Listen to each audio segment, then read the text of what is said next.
દિવસોમાં જે અત્યારે આપણે જે કન્ટેન્ટ જોયો તો એ કન્ટેન્ટનું આપણે ફરીથી એક વખતે ગુજરાતીમાં એક રિવિઝનનું આપણે લઈ લઈએ. આપણે પહેલા દિવસે એ વસ્તુને જોઈ કે શિક્ષા શિક્ષ હલો હા, આપણે પહેલા દિવસે એ વસ્તુની જોઈ કે શિક્ષા.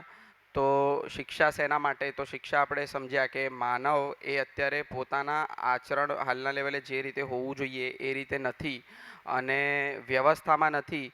તો એ વસ્તુમાં એનું આચરણ નિશ્ચિત કરવા માટે જે આપણે વ્યવસ્થાને હાલના લેવલે કે જે કહીએ છીએ કે ત્રણ અવસ્થાઓ જે છે માનવ સિવાયની, એ ત્રણ અવસ્થાઓ એમનું આચરણ એ નિશ્ચિત છે. જે માણસનું આચરણ નિશ્ચિત કરવા માટેની એક શિક્ષાની જરૂરિયાત છે. બીજા દિવસે આપણે એ જોયું કે જિંદા રહેના અને જીના. તો જિંદા રહેના અને જીનાના વચ્ચેનો આપણે ડિફરન્સિએશન જોવા ગયા તો આપણને ખબર પડી કે જે સુવિધાના અર્થમાં, જે માનવ શરીરના અર્થમાં જે વસ્તુઓ જોઈએ છે, કે જે વસ્તુઓની જરૂરિયાત છે, કે જે સમયે જોઈએ છે અને જે માત્રામાં જોઈએ છે, એ વસ્તુને આપણે જિંદા રહેમાના મૂકીએ છીએ. અને જે વસ્તુ જે છે, જે આપણને નિરંતર આપણી જરૂરિયાત છે માનવની, અને એ સહજ જરૂરિયાત છે, એ દરેક માનવની એ જરૂરિયાત છે, એને આપણે જીનામાં જોઈએ છે. એને જ્યારે આપણે જીવન ક્રિયા સાથે રિલેટ કરવા જઈએ છીએ, જિંદા રહેનાને અને જીનાને, તો એ વસ્તુ આપણને દેખાય છે કે જે નીચેનો જે 4.5 ક્રિયાવાળો ડબ્બો છે એ જિંદા રહેના છે, અને જે ઉપરની 5.5 ક્રિયાવાળો જે ડબ્બો છે એ જીનાના કેસમાં આવે છે અત્યારે. એટલે પછી આપણે જિંદા રહેવામાં અને જીનામાં આપણે જે આગળ હજી વાત કરી તો સુખ અને સુવિધા આપણે જે સેપરેશન કર્યું, તો સુખ શું છે આપણે એ સમજ્યા. તો સ્વીકૃતિ કે ભાવ મેં જીના ही સુખ है, આપણે એવી વસ્તુની એક ડેફિનેશન આપ્યું. અને આપણે કીધું કે એ નિયમ જે છે, જે નિયમ આપણા અંદર જાંચવાની વાત થઈ કે ભાઈ એ વસ્તુ બધા માટે વેલિડ છે કે નથી. પછી સમાધાન શું છે? સમાધાન એ જ સુખ છે, એ વસ્તુની આપણે ચર્ચા કરી. અને સમાધાન, તો સમાધાન એટલે क्यों, कैसे और क्या, क्या, क्यों और कैसे का उत्तर ही समाधान है मेरे अंदर जो आ जाता है, તો એ જ વસ્તુ સમાધાન છે. આપણે એ વસ્તુની ચર્ચા કરી. એના પછી આપણે અત્યારે જે આપણી અત્યારે વ્યવસ્થા છે, તો એ વ્યવસ્થાના આપણે અંદર ઘૂસ્યા. તો એક તો સ્વયંમાં વ્યવસ્થા, પરિવારમાં વ્યવસ્થા, સમાજમાં વ્યવસ્થા, પ્રકૃતિમાં વ્યવસ્થા અને અસ્તિત્વમાં વ્યવસ્થા. તો આપણે સૌથી પહેલાં અત્યારે સ્વયંમાં વ્યવસ્થામાં ગયા. તો સ્વયંમાં વ્યવસ્થાના અંદર આપણે જોયું તો એમાં જીવન ક્રિયાઓ જે અત્યારે સ્વયંમાં વ્યવસ્થાના અંદર આપણે જોયું, તો એના અંદર આપણને એ વસ્તુ દેખાય છે કે ભાઈ હું કોણ છું? તો હું શરીર છું અને હું જીવન છું, અને હું એ બંનેનો માનવ, એઝ અ માનવ હું એ બંનેનો એક સમૂહ છું. તો જ્યારે શરીર છે તો શરીરની આવશ્યકતાઓ અલગ છે, અને જીવન છે તો જીવનની આવશ્યકતાઓ અલગ છે.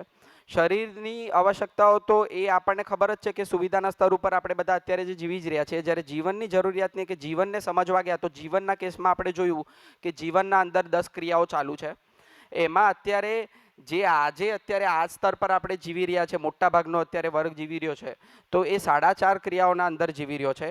એ 5.5 ક્રિયાઓ જે છે એ માનવમાં હજી એ રીતે આવી જ નથી, અને આપણે એ રીતે એને જીવવાની વાત છે. તો જ્યારે જીનામાં આવશું ત્યારે 5.5 ક્રિયાઓને આપણે ક્યાંક ને ક્યાંક એ અડવાની વાત આવશે. હવે આપણે ખાલી એક એને સૂચનાના રીતે આપણે સમજ્યા છીએ. તો એ સમજ્યા, એમાં હું અત્યારે 4.5 ક્રિયાઓનું રિપીટ નથી કરતો, પણ ગઈકાલે જે 5.5 ક્રિયાઓ જે ગઈ, તો એ 5.5 ક્રિયાઓમાં જે સમજણ મને છે એ સમજણ હું વ્યક્ત કરું છું. કે એમાં સૌથી પહેલાં આપણે જોયું તો તુલનની જે અડધી ક્રિયા છે, તો તુલનની આખી ક્રિયા શું કહે છે કે તુલન તમારું પ્રિય, હિત, લાભ, ન્યાય, ધર્મ અને સત્ય, આ 6ના રેફરન્સમાં ક્યાંક ને ક્યાંક આપણે તુલન કરીએ છીએ દર વખતે. તો જ્યારે પ્રિય, હિત અને લાભની વાત છે, તો પ્રિય, હિત, લાભ એ સુવિધાના સ્તર ઉપર અને અત્યારે આપણે જે જીવી રહ્યા છે એના સ્તર ઉપર કોન્સ્ટન્ટલી થઈ જ રહ્યું છે. જ્યારે ન્યાય, ધર્મ, સત્યની વાત આવે છે, તો આપણે ગઈકાલે આપણે એ જોયું કે ન્યાય શું, ધર્મ શું, સત્ય જે આપણે જોયું નથી. તો ન્યાય એ વસ્તુ શું છે કે બે માણસો વચ્ચે કે બે માનવ વચ્ચે અત્યારે જે સંબંધનો નિર્વાહ થઈ રહ્યો છે ને, એ નિર્વાહમાં ઉભય તૃપ્તિ થાય બંને માનવને, તો ન્યાય પ્રમાણિત થયો એવું કહેવાય. બે જગ્યા પર બે માણસો સમજુ નથી, કાં તો એક જ બાજુ સમજણવાળો માણસ અને બીજી બાજુ નથી, તો ન્યાય પ્રમાણિત નહીં થાય. પણ જે માણસ સમજણવાળો છે એ ન્યાયપૂર્વક જીવી શકશે, એમાં ન્યાય પ્રમાણિત નહીં થાય બે બાજુ. એટલે જ્યારે માનવની વાત છે ત્યારે આપણે કહીએ છીએ કે ન્યાયપૂર્વક જીવવાની વાત છે. જ્યારે માનવ પ્રકૃતિની વાત આવે છે ત્યારે માનવ પ્રકૃતિમાં ધર્મપૂર્વક જીવવાની વાત આવે છે. કે આપણે દરેક અવસ્થા જે તો એ દરેક અવસ્થાના ધર્મના સાથે આપણે જ્યારે જીવવાની, એઝ અ માનવ હું મારી આવશ્યકતાઓ કે મારી જરૂરિયાતો સુવિધાના સ્તર ઉપર કે મારી સુખના સ્તર ઉપર જે પણ છે એ બધી વસ્તુઓની હું જ્યારે મારા અંદર સમીક્ષા કરી શકું છું કે મારી અત્યારે જે રિક્વાયરમેન્ટ જે છે કઈ છે શું છે, અને એને જ્યારે આખી પ્રકૃતિના સ્તર ઉપર જ્યારે હું એ ધર્મને ધ્યાનમાં રાખીને હું રાખી શકું છું, ત્યારે એવું કહેવાય છે કે એ ધર્મ દૃષ્ટિથી આપણે જીવીએ છીએ. અને સત્ય દૃષ્ટિની વાત છે તો એ સત્ય દૃષ્ટિ હજી આપણી એ આગળ કન્ટેન્ટમાં આવશે. હવે જે બીજી 5 ક્રિયાઓ ઉપરની છે કે સાક્ષાત્કાર, બોધ, સંકલ્પ, અનુભવ અને પ્રામાણિકતા. તો આ જે 5 ક્રિયાઓ છે તો એનું એક શોર્ટમાં આપણે સમજવાનો પ્રયત્ન કરીએ તો સાક્ષાત્કાર કઈ વસ્તુનો થાય તો આપણા ચિત્રણમાં જે વસ્તુઓ આવે છે કે રોજના રોજ આપણે જે વસ્તુઓ જોઈએ છે, સમજીએ છીએ, સાંભળીએ છીએ, બરાબર બોલીએ છીએ, આપણે જે બોલીએ છીએ એ પણ આપણા અંદર ક્યાંક ના ક્યાંક એનું ચિત્રણ પડી રહ્યું છે. તો જે ચિત્રણમાં આવે છે એ ચિત્રણમાંથી અસ્તિત્વ સહજ જે સ્વીકૃતિ વસ્તુઓ છે, સ્વીકૃત વસ્તુઓ, એનો જ સાક્ષાત્કાર થઈ શકે. અને એ જે વસ્તુઓ છે એનું જે આપણે સ્ટોક હાઉસ કહીએ કે એ છે આપણું બોધ. એ બોધના અંદર ક્યાંક ના ક્યાંક જે સ્વીકૃતિઓ આપણા અંદર થતી હોય અને અસ્તિત્વ સહજ હોય એ બધી વસ્તુઓ ક્યાંક એ રીતે જમા થતી જ હોય. આપણે જ્યારે એ નિરંતરતામાં જ્યારે જઈશું ત્યારે આપણે કહી શકશું કે ભાઈ હું બોધપૂર્વક અત્યારે જીવી રહ્યો છું. અને જ્યારે નિરંતરતાને એ બોધપૂર્વક જીવવાની જ્યારે વાત આવશે ત્યારે આપણામાં એ જ સંકલ્પ આવશે અને સંકલ્પના હિસાબથી એ માનવ લક્ષ્યના હિસાબથી આપણે જીવવાનું ધીરે ચાલુ કરીશું કે આપણું અત્યારે ચિત્રણ પણ છે એ ન્યાય ધર્મ દૃષ્ટિમાં આપણું બદલાઈ ગયું હશે. અને જ્યારે ચિત્રણ બદલાશે ત્યારે જ સાક્ષાત્કાર બોધની સ્થિતિ આપણે અનુભવ કરી શકશું. અને ચિત્રણ જ્યારે બદલાશે અને ન્યાય ધર્મ સત્યના હિસાબથી જ્યારે ચિત્રણ થશે ત્યારે એના હિસાબથી જ તમારું તુલન થવા લાગશે. એના હિસાબથી જ આપણો વિચાર કે આપણો જે વિચાર પક્ષ કહીએ છીએ, વિશ્લેષણ કહીએ છીએ એ થશે. એના હિસાબથી જ લક્ષ્યમૂલક એક આપણું આસ્વાદન થવા લાગશે અને એના હિસાબથી આપણો કાર્ય અને વ્યવહાર જે છે એ આપણા અંદર પ્રમાણિત થશે. અને એ સ્તર પછી જે આપણે કહીએ છીએ કે બોધપૂર્વક જીવવામાં એક ક્ષણ આવે છે કે જ્યાં આગળ આપણે આખું અસ્તિત્વ આપણા સામે ખુલી જાય છે અને આપણે જે છે એ બધી જ વસ્તુ આપણે સહજ એ જ રીતે જોઈ શકીએ છીએ, જેને આપણે કહીએ છીએ અનુભવની સ્થિતિ. અને એ અનુભવની સ્થિતિ એક વખત થાય એટલે એ નિરંતર બની રહે છે. એ દરેક અલગ સમયમાં આપણે જે વસ્તુઓ કાર્ય કરતા હોઈએ તો એ બધી વસ્તુઓમાં અલગ રીતે એને આપણે એને ડિફાઇન કરેલું છે જે આગળ કન્ટેન્ટમાં આવશે. અને એ જ વસ્તુને આપણે જ્યારે જીવવામાં આપણે નિરંતર સુખની આપણે જે સ્ટેટ છે એના અંદર આપણે જ્યારે જીવવાની વાત કરીએ છીએ ત્યારે આપણે એવું કહી શકીએ છીએ કે ભાઈ એ પ્રમાણિત આપણામાં થયું છે. એના પછી આપણે વાત કરી કે સંબંધોમાં વ્યવસ્થા. તો સંબંધોમાં વ્યવસ્થાની જ્યારે વાત કરી તો એઝ અ માનવ મારી અત્યારે રિક્વાયરમેન્ટ્સ કે મારી આવશ્યકતાઓ શું છે. તો સંબંધોમાં મારી જે આવશ્યકતાઓ છે તો એમાં 7 પ્રકારના આપણે જોયું કે એક બાળક છે અને એક વયસ્ક વ્યક્તિ છે. તો એ બંનેની જે જરૂરિયાતો છે કે એના પોષણની કાં તો પછી હું તમને કહું કે સંરક્ષણની, શિક્ષાની જે પણ જરૂરિયાતો છે એ બધી જરૂરિયાતો આજે આપણે આપણા સામે મૂકી દઈએ છીએ તો આપણને દેખાય છે માનવ વચ્ચે 7 સંબંધોની આપણે ગઈકાલે વાત કરી. તો એ 7 સંબંધો જે છે તો 7 સંબંધોમાં આપણે હજી આજે કન્ટેન્ટમાં હજી એના જે મૂલ્યો છે એ મૂલ્યો પર જઈશું એટલે વધારે હજી ક્લેરિટી આવશે. પણ એ 7 સંબંધો જે છે તો એ 7 સંબંધોમાં એક તો માતા પિતા સંતાનના સંબંધની વાત છે, ગુરુ શિષ્ય સંબંધની વાત છે, ત્રીજું કે ભાઈ બહેન સંબંધની વાત છે, ચોથું મિત્ર સંબંધની વાત છે, પાંચમું સાથી સહયોગી સંબંધની વાત છે, છઠ્ઠું પતિ પત્ની સંબંધની વાત છે અને એક સાતમું કે જે આપણે વ્યવસ્થામાં જે છીએ તો એ વ્યવસ્થા સાથેના સંબંધની એક વાત છે. માણસ આપણે જોઈએ તો વ્યવસ્થાનો સંબંધને આપણે થોડુંક ડિટેલમાં જોઈએ તો આપણે અત્યારે એવું સમજીએ છીએ કે મારી જે સુવિધાને સ્તર પર અત્યારે કે માનવ સમાજ જે અત્યારે બનેલો છે એના સંદર્ભમાં જે વ્યવસ્થાઓ ઊભી થયેલી છે એ જ વ્યવસ્થા હું અત્યારે સમજી રહ્યો છું.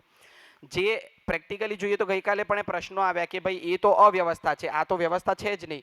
તો એ વસ્તુ છે કે એ વ્યવસ્થાઓ માનવ સમાજ માટે બનેલી છે પણ એ અવ્યવસ્થાઓ છે. આપણે જે વ્યવસ્થાની વાત કરીએ છીએ ઓવરઓલ એ માનવ સમાજને એક સ્વરાજ્યના લેવલ ઉપર લઈ જવાની વાત છે એ વ્યવસ્થાની વાત કરીએ છીએ. તો જેમાં દરેક માણસ ક્યાંક ના ક્યાંક એ વ્યવસ્થામાં જોડાયેલો જ છે. એ વ્યવસ્થાના સંબંધની વાત છે અને આજે આપણે લઈશું એ આગળ મૂલ્યો પર આવશે. કોઈને કંઈ પ્રશ્ન હોય તો સર છે સત્ય ઉપર થોડું સમજાવી દો ને. नमस्कार. नमस्कार. क्या बोले भैया? न्याय धर्म और सत्य पे फिर से एक बार फिर बात से थोड़ा समझाओ. अच्छा चलिए, तो मैं इसको ऐसा करता हूं कि आपकी सभा में से ही कोई न्याय धर्म सत्य पे बोले. हाँ जी, कोई भी।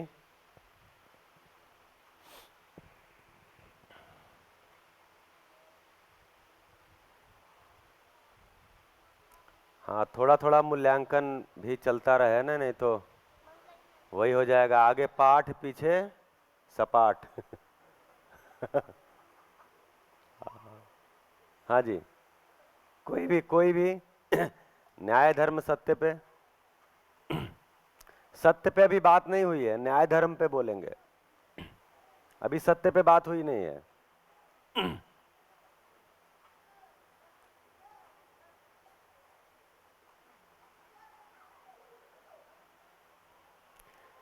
देखिए, जो हमें पकड़ में आया है उतना तो हम बोल ही सकते हैं, जितना पकड़ में आया उतना तो बोल ही सकते हैं। हाँ जी, प्रिया।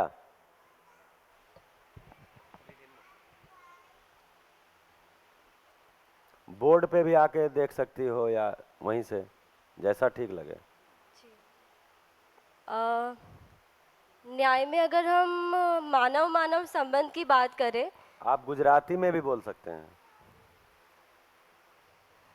क्या ठीक लगेगा आप लोगों को? हिंदी का जो है छू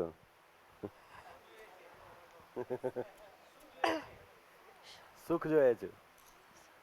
હા, ન્યાયમાં આપણે જો એક માણસ અને માણસ વચ્ચેના સંબંધની વાત કરીએ તો કોઈ પણ માણસ માણસ વચ્ચેનો સંબંધ હોય તો એક આમાં સાતમાંથી કોઈ પણ સંબંધ હોય તો એમાં બંને પક્ષ તરફથી કંઈ ના કંઈક અપેક્ષાઓ હોય કે હું એક દીકરી છું અને મારા પેરેન્ટ્સ છે તો મને એમનાથી કંઈક અપેક્ષા હોય અને એમને મારાથી કંઈક અપેક્ષા હોય। તો જો આપણે વ્યવસ્થાના અર્થમાં હોઈએ તો અહીંયા સંબંધની પહેલાં પરિભાષા કીધી કે સંબંધમાં અપેક્ષાઓ પહેલેથી નિશ્ચિત છે। माइक और करीब। हाँ। તો આપણે જો વ્યવસ્થાના અર્થમાં જોઈએ તો દરેક સંબંધ નિશ્ચિત છે, દરેક સંબંધની એક અપેક્ષાઓ પહેલેથી હોય જ છે કે માતા પિતાએ શું કરવું અને સંતાને માતા પિતા પ્રત્યેની શું અપેક્ષા છે। તો જો એ અપેક્ષા એ જે પણ મૂલ્ય છે એનું નિર્વાહ થાય બંને તરફથી અને બંનેને સેટિસ્ફેક્શન થાય, તૃપ્તિ થાય કે મેં જે કર્યું મેં અપેક્ષાની પૂર્તિ કરીને સામેવાળાને પણ થાય કે મેં અપેક્ષાની પૂર્તિ કરી, તો ઉભય તૃપ્તિ થાય, મ્યુચ્યુઅલ ફુલફિલમેન્ટ। તો આને આપણે ન્યાય કહી શકીએ, માનવ માનવ સંબંધનો। તો આ ન્યાય દ્રષ્ટિ થઈ। અને ધર્મ દ્રષ્ટિની વાત કરીએ તો માનવ જ્ઞાન અવસ્થા છે તો એના સિવાયની જે બાકીની 3 અવસ્થા છે એનો આપણે ધર્મ એટલે એ આમાં ધર્મ કીધું છે કે जिससे अलग नहीं किया जा सकता। તો બાકીની 3 અવસ્થાનો જે ધર્મ છે આપણે એ ધર્મને જાળવી રાખીએ ને એ વ્યવસ્થાના અર્થમાં જો વિચારીને આપણે કંઈ પણ એક્શન લઈએ તો એ ધર્મ દ્રષ્ટિ થઈ। તો અત્યારે આપણે સુવિધાના અર્થમાં વિચારી રહ્યા છીએ ને એટલે જે પ્રકૃતિને એના ધર્મ ઓળખ્યો નથી એટલે આપણે આપણા સુખ માટે પ્રકૃતિને નુકસાન પહોંચાડી રહ્યા છીએ।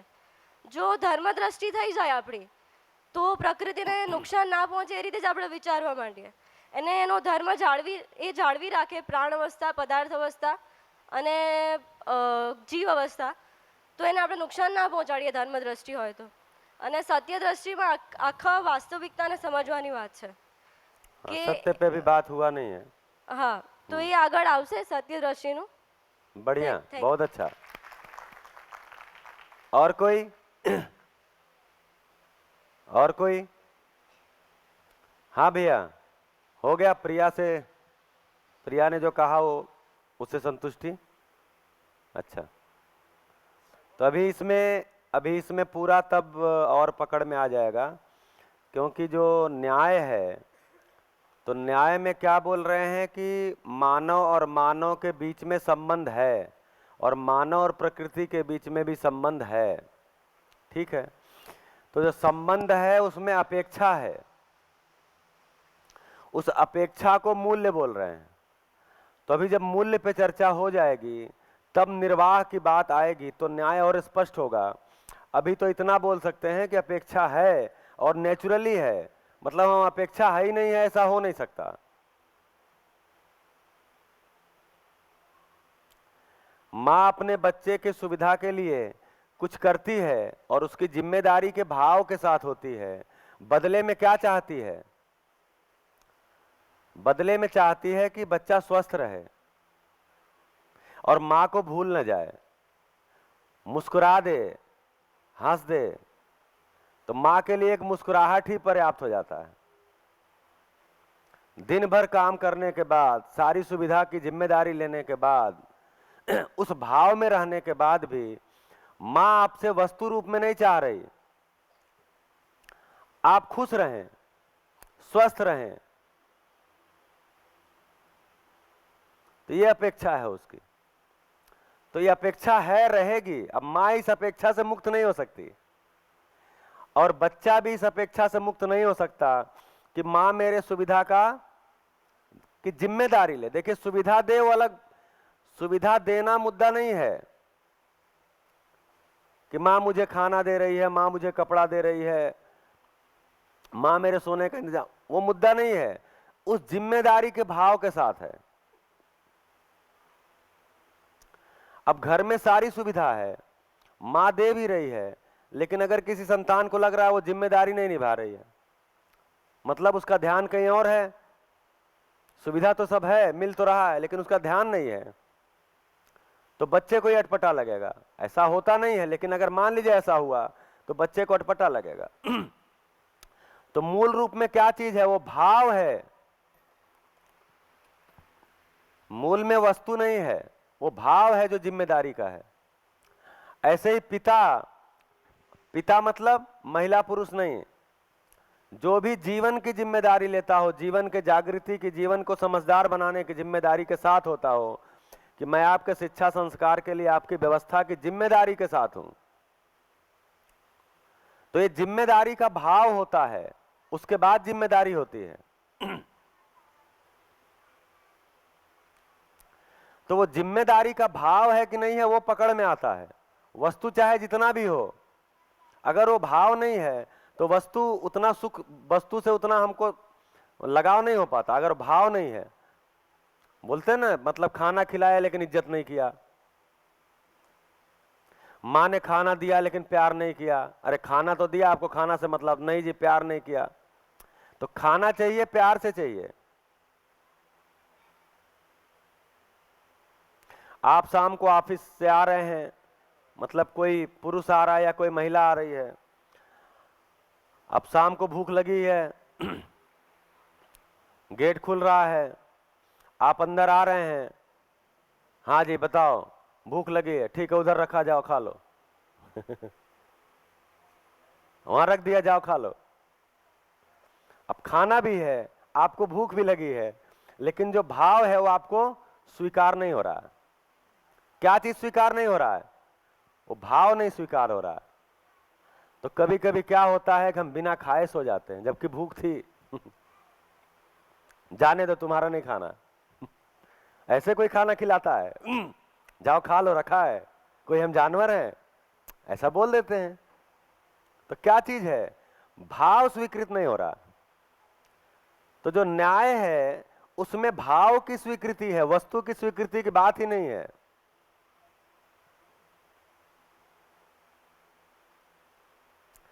देखिए, अगर घर में माँ इस जिम्मेदारी के साथ है कि मेरे बच्चे को, मेरे संतान को शरीर का पोषण होना चाहिए और वो बीमार है, बिस्तर पर है, वो बच्चा स्वयं ही खाना बना रहा है, खा रहा है, वो संतान स्वयं ही खाना बना रहा, खा रहा है, लेकिन माँ पूछती खा लिए, क्या बनाए थे, अच्छा बनाए थे कि नहीं बनाए थे, ज्यादा मसाला तो नहीं डाल दिए थे।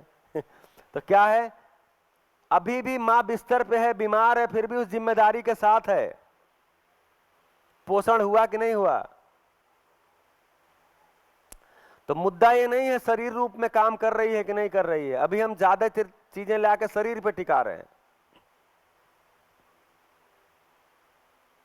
मुद्दा वो भाव है, वो जिम्मेदारी का भाव।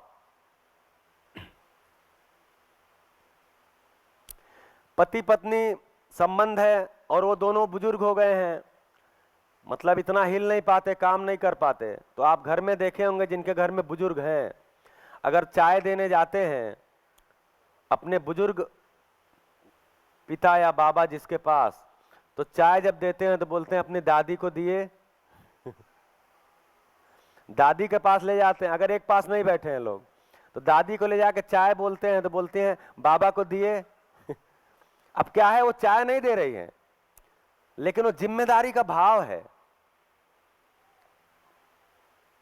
तो एक्चुअली भाव ही हमें स्वीकृत होता है, भाव की स्वीकृति ही न्याय है। दोनों को स्वीकृत होता है तो न्याय है, मतलब उभय तृप्ति है। दोनों को नहीं स्वीकृत होता है तो एक तो अपनी, मान लीजिए मैं समझदार हो गया, मैं भाव के साथ हूं और मैं भाव के साथ व्यक्त होता हूं, तो मैं तो अपनी जिम्मेदारी के साथ हूं।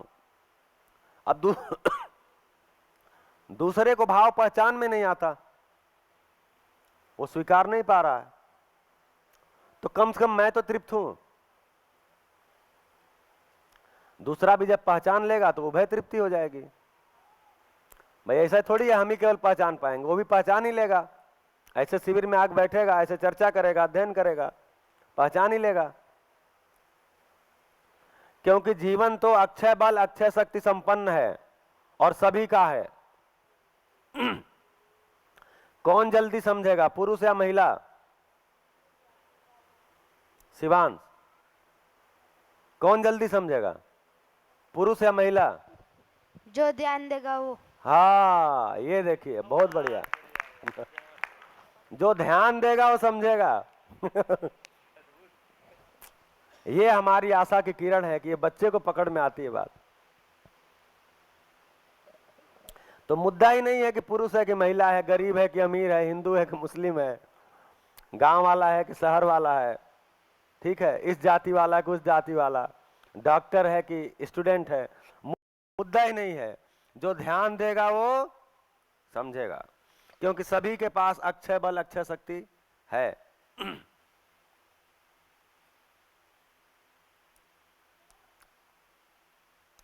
तो चाहे जितना अवसर उपलब्ध हो जाए, 100 शिविर हो जाए विश्वनगर में, और आपका ध्यान नहीं है तो क्या होगा? वही करेंगे, खाना पीना। भाई हमारा ध्यान खाने पीने पे ही है तो हम खाना पीना ही करेंगे। खाना पीना सोना दौड़ना भागना, खाना पीना सोना दौड़ना भागना, उसी को बोला आहार निद्रा भय प्रजनन। तो ध्यान देगा तो वो समझेगा, ये मुद्दा ही नहीं है पुरुष है कि महिला है, बच्चा है कि बूढ़ा है। शिवांश जल्दी समझेंगे या पोषक भाई जल्दी समझेंगे?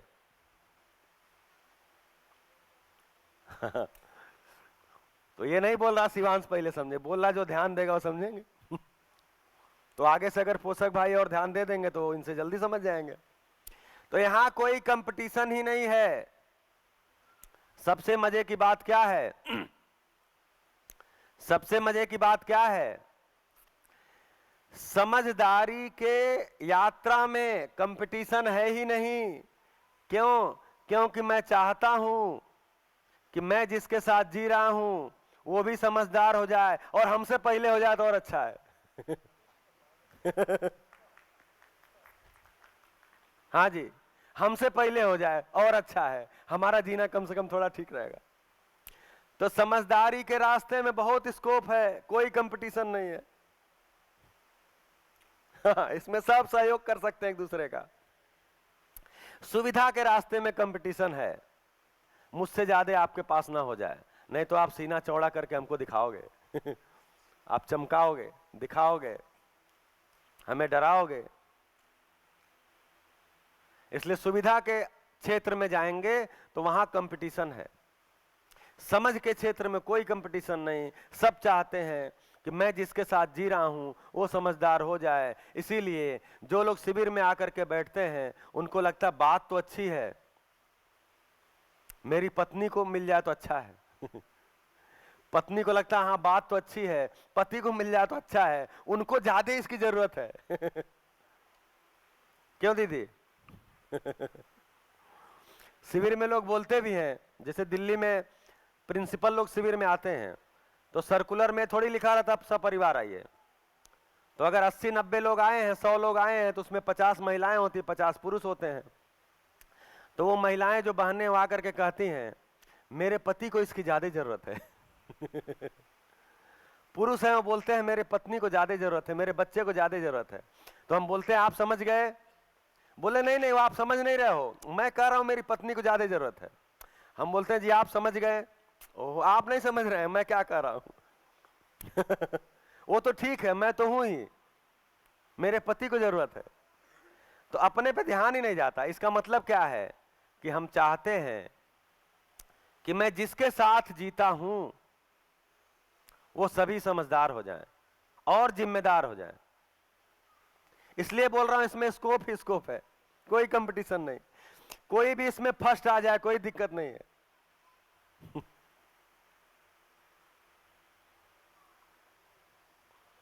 और समझ के क्षेत्र में श्रेष्ठता स्वीकार होती है, सुविधा के क्षेत्र में श्रेष्ठता स्वीकार नहीं होती, क्योंकि सुविधा के आधार पे भेद होता है। तो सुविधा के आधार पे ईर्ष्या पैदा होती है, सम्मान नहीं पैदा होता। तो हमको लगता है मेरे पास सुविधा ज्यादा हो जाएगी, पैसा ज्यादा हो जाएगा तो मेरा सम्मान बढ़ेगा। ऐसा नहीं है। जो भी लोग हैं आपसे ईर्ष्या बढ़ती है, आपके प्रति सम्मान नहीं बढ़ता।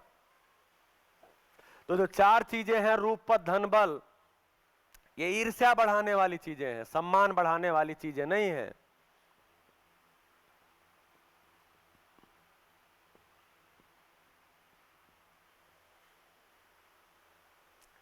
किसी का रूप अच्छा है मतलब मैं तो कह रहा हूं सबका ही रूप अच्छा है, लेकिन आपको लगता नहीं जी ये वाला रूप अच्छा होता है जिसमें ये कलर हो, ये वाली कटिंग हो, नाक ऐसी हो, आंख ऐसी हो, कान ऐसा हो, वो वाला रूप सुंदर होता है। आप ये कह रहे हैं, मैं नहीं कह रहा हूं। तो आप जब उसको देखेंगे तो आपके अंदर उस व्यक्ति के प्रति, उस पुरुष महिला के प्रति सम्मान आता है कि अंदर से ईर्ष्या आती है? तो आप जांच के देखेंगे तो ईर्ष्या ही होती है। आप भी ब्यूटी पार्लर का पता ढूंढना शुरू कर देते हैं। बताओ कहाँ है, कहाँ होगा, कैसे होगा। कौन वाला क्रीम लगाई थी? तब तक टीवी में आके कोई बता ही देता है कि ये वाला लगाए थे और 14 दिन में ही हो जाता है, कलर बदल जाता है। तो भैंस को लगा के देखो। तो कुल मिला के रूप के क्षेत्र में जाते हैं तो इसका बाजार बढ़ाते हैं हम, इसका मार्केट क्रिएट होता है, बाजार बढ़ता है, कंपटीशन बढ़ता है, ईर्ष्या बढ़ती है, द्वेष बढ़ता है। और बहुत सारी घटनाएं आपने सुना है, रूप को देख करके इतनी ईर्ष्या हुई कि अब तो घटनाएं कम हो गई हैं क्योंकि बहुत सारे प्रतिबंध लग गए। पीछे आपने सुना होगा लोग चेहरे पे एसिड फेंक देते थे, रूप को लेके ईर्ष्या हो गया। पद को लेके ईर्ष्या हो जाता। आपके गांव में कोई आईएएस हो गया तो आपके घर वाले बार बार बोलते हैं देखो तुम क्या करते हो, तुम पढ़ते नहीं हो, लिखते नहीं हो, बताओ पढ़े रहते हो, देखो उनका बेटा आईएएस हो गया। तो आपके अंदर क्या आता है? उस आईएएस के प्रति सम्मान आता है कि ईर्ष्या आती है? तो एक्चुअली ये सारा ईर्ष्या बढ़ाने वाली चीजें हैं और हम इसी में लगे हुए हैं। तो हम अपने आसपास संबंध नहीं खड़ा कर रहे हैं, अगर इसमें लगे हैं हम अपने आसपास हमसे ईर्ष्या करने वाले लोग खड़े कर रहे हैं। और अगर ये है, ये भी ऐश्वर्य है भाई। रूप तो सबके पास है ही, इतना सुंदर रूप है कि मानव कल्पनाशील और कर्म स्वतंत्र इकाई है, अपने आप में इतनी सुंदर इकाई है। तो रूप तो सबके पास है ही।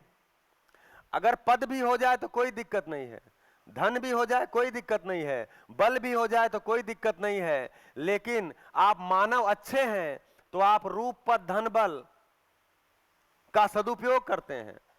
तो रूप का सदुपयोग सचरित्रता से होता है, पद का सदुपयोग उदारता से होता है, धन का सदुपयोग भी उदारता से होता है, और बल का सदुपयोग दयापूर्वक जी के होता है।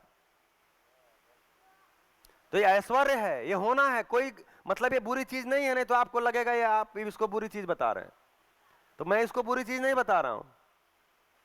अगर समझ नहीं है तो आप इसको कहां लगाते हो? आप इसको ईर्ष्यालु लोगों को खड़े करने में लगाते हो। समझ है तो आप इसका सदुपयोग करते हैं, बढ़िया जी करके इसका सदुपयोग करते हैं।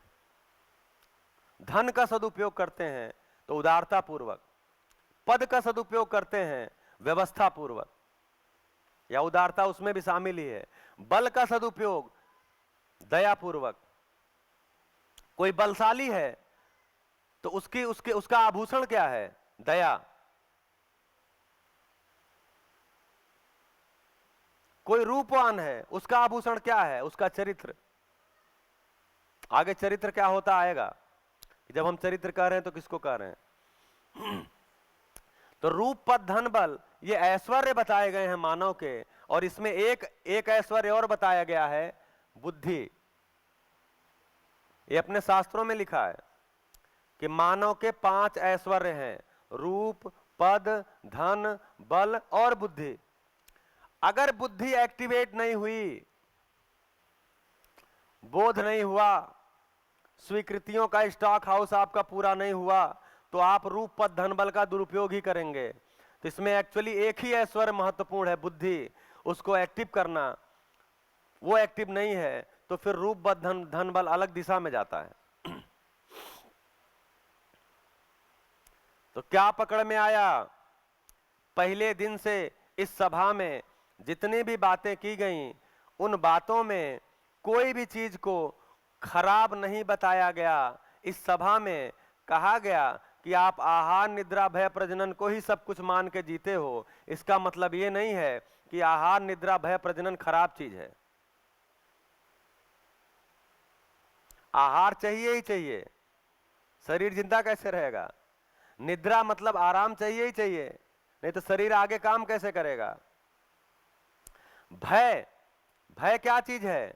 तो भय मेरे में एक स्थिति है जो मेरे में बनी रहती है, तो मैं सुरक्षा के उपाय कुछ करता हूं। जैसे बारिश में नहीं निकलता, बाढ़ आ गई तो उसमें नहीं जाता बहने के लिए। अब नदी का प्रवाह बहुत तेज है और मैं कह रहा हूं जी मुझे कोई भय नहीं है, मैं जागृत हो गया हूं, तो जाइए। तो फिर जीवन ही बचेगा, शरीर तो नहीं बचेगा।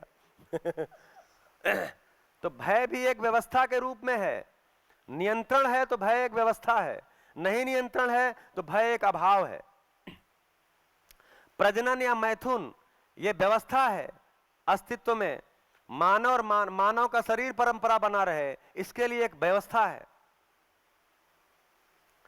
शरीर में 2 आवश्यकताएं होती हैं, एक होती है यौन पीड़ा और दूसरी होती मानवीय परंपरा शरीर पे बनी, धरती पे बनी रहे। इन दोनों के लिए मैथुन या प्रजनन एक आवश्यकता है। तो क्या हुआ?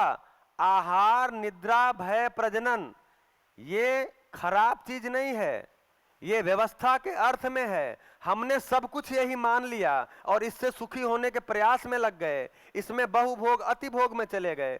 ये रॉन्ग नंबर हो गया, ये खराब नहीं है। तो जैसे ही आहार, निद्रा, भय, प्रजनन में हम को सब कुछ मान लेते हैं और सुख में इससे सुख खोजने लगते हैं, तो गड़बड़ क्या होती है?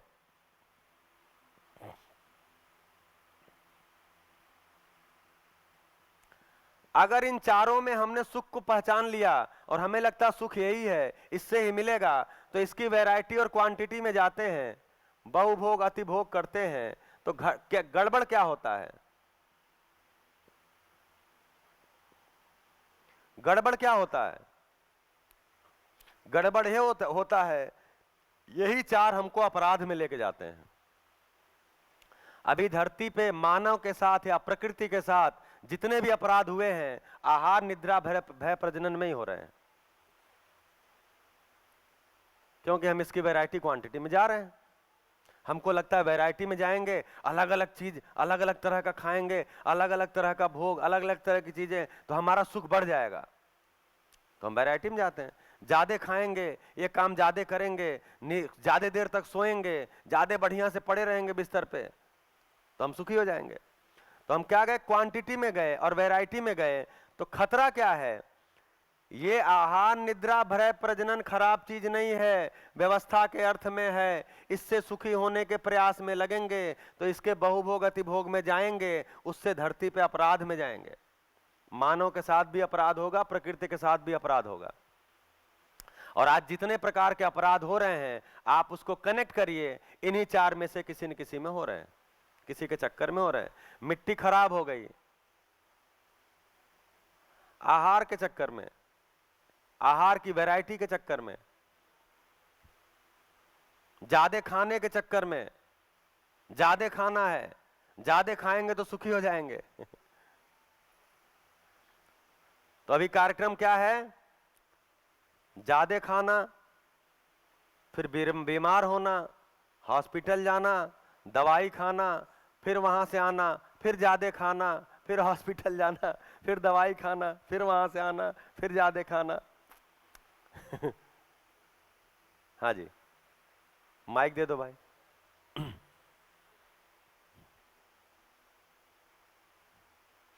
हेलो जी भैया, भय एक भाव है ना वैसे तो, मतलब नेगेटिव, लेकिन तो हाँ, अगर जैसे मेरे अंदर अगर देखेंगे तो, मेरे अंदर अगर देखेंगे तो एक व्यवस्था है। व्यवस्था है का मतलब कि शरीर को जिंदा बनाए रखने के लिए जो नहीं करना है उसका ध्यान रहना, ये भय इसको बोल रहे हैं।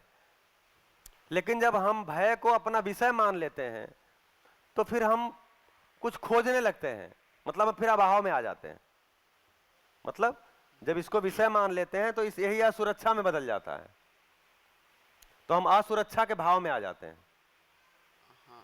तो जैसे भय की अगर बात करें तो मतलब भय को फील करना, तो वैसे उसको हम सुख दुख में मतलब कैसे उसको रिलेट कर सकते हैं? जैसे क्या प्रश्न कल हम लोग जब ये गोष्ठी कर रहे थे तो एक प्रश्न आया था हाँ कि जैसे मैं तीसरे माले पे हूँ और तीसरे माले की मंजिल पे जैसे आगे कुछ भी नहीं है और मैं नीचे देखता हूँ तो मुझे भय होता है। हाँ तो मुझे जैसे अगर मैं सुखी, निरंतर सुखी होना चाहता हूँ तो मुझे उस भय से बाहर निकलना होगा।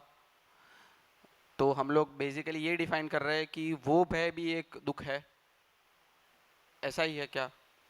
हाँ, तो तीसरे मंजिल पे जाके झांकना क्यों है?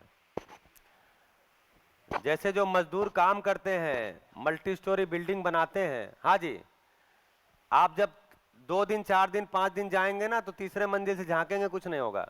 जो मल्टी स्टोरी बिल्डिंग में काम करते हैं वो 40-40 महले से झांकते हैं और रस्सियों से सर चढ़ते हैं और पेंट मारते हैं। तो कुल मिला के अभ्यास से ही खत्म हो जाता है, ये बना नहीं रहता। इस तरह के जो भय हैं, तो जैसे भय क्या है?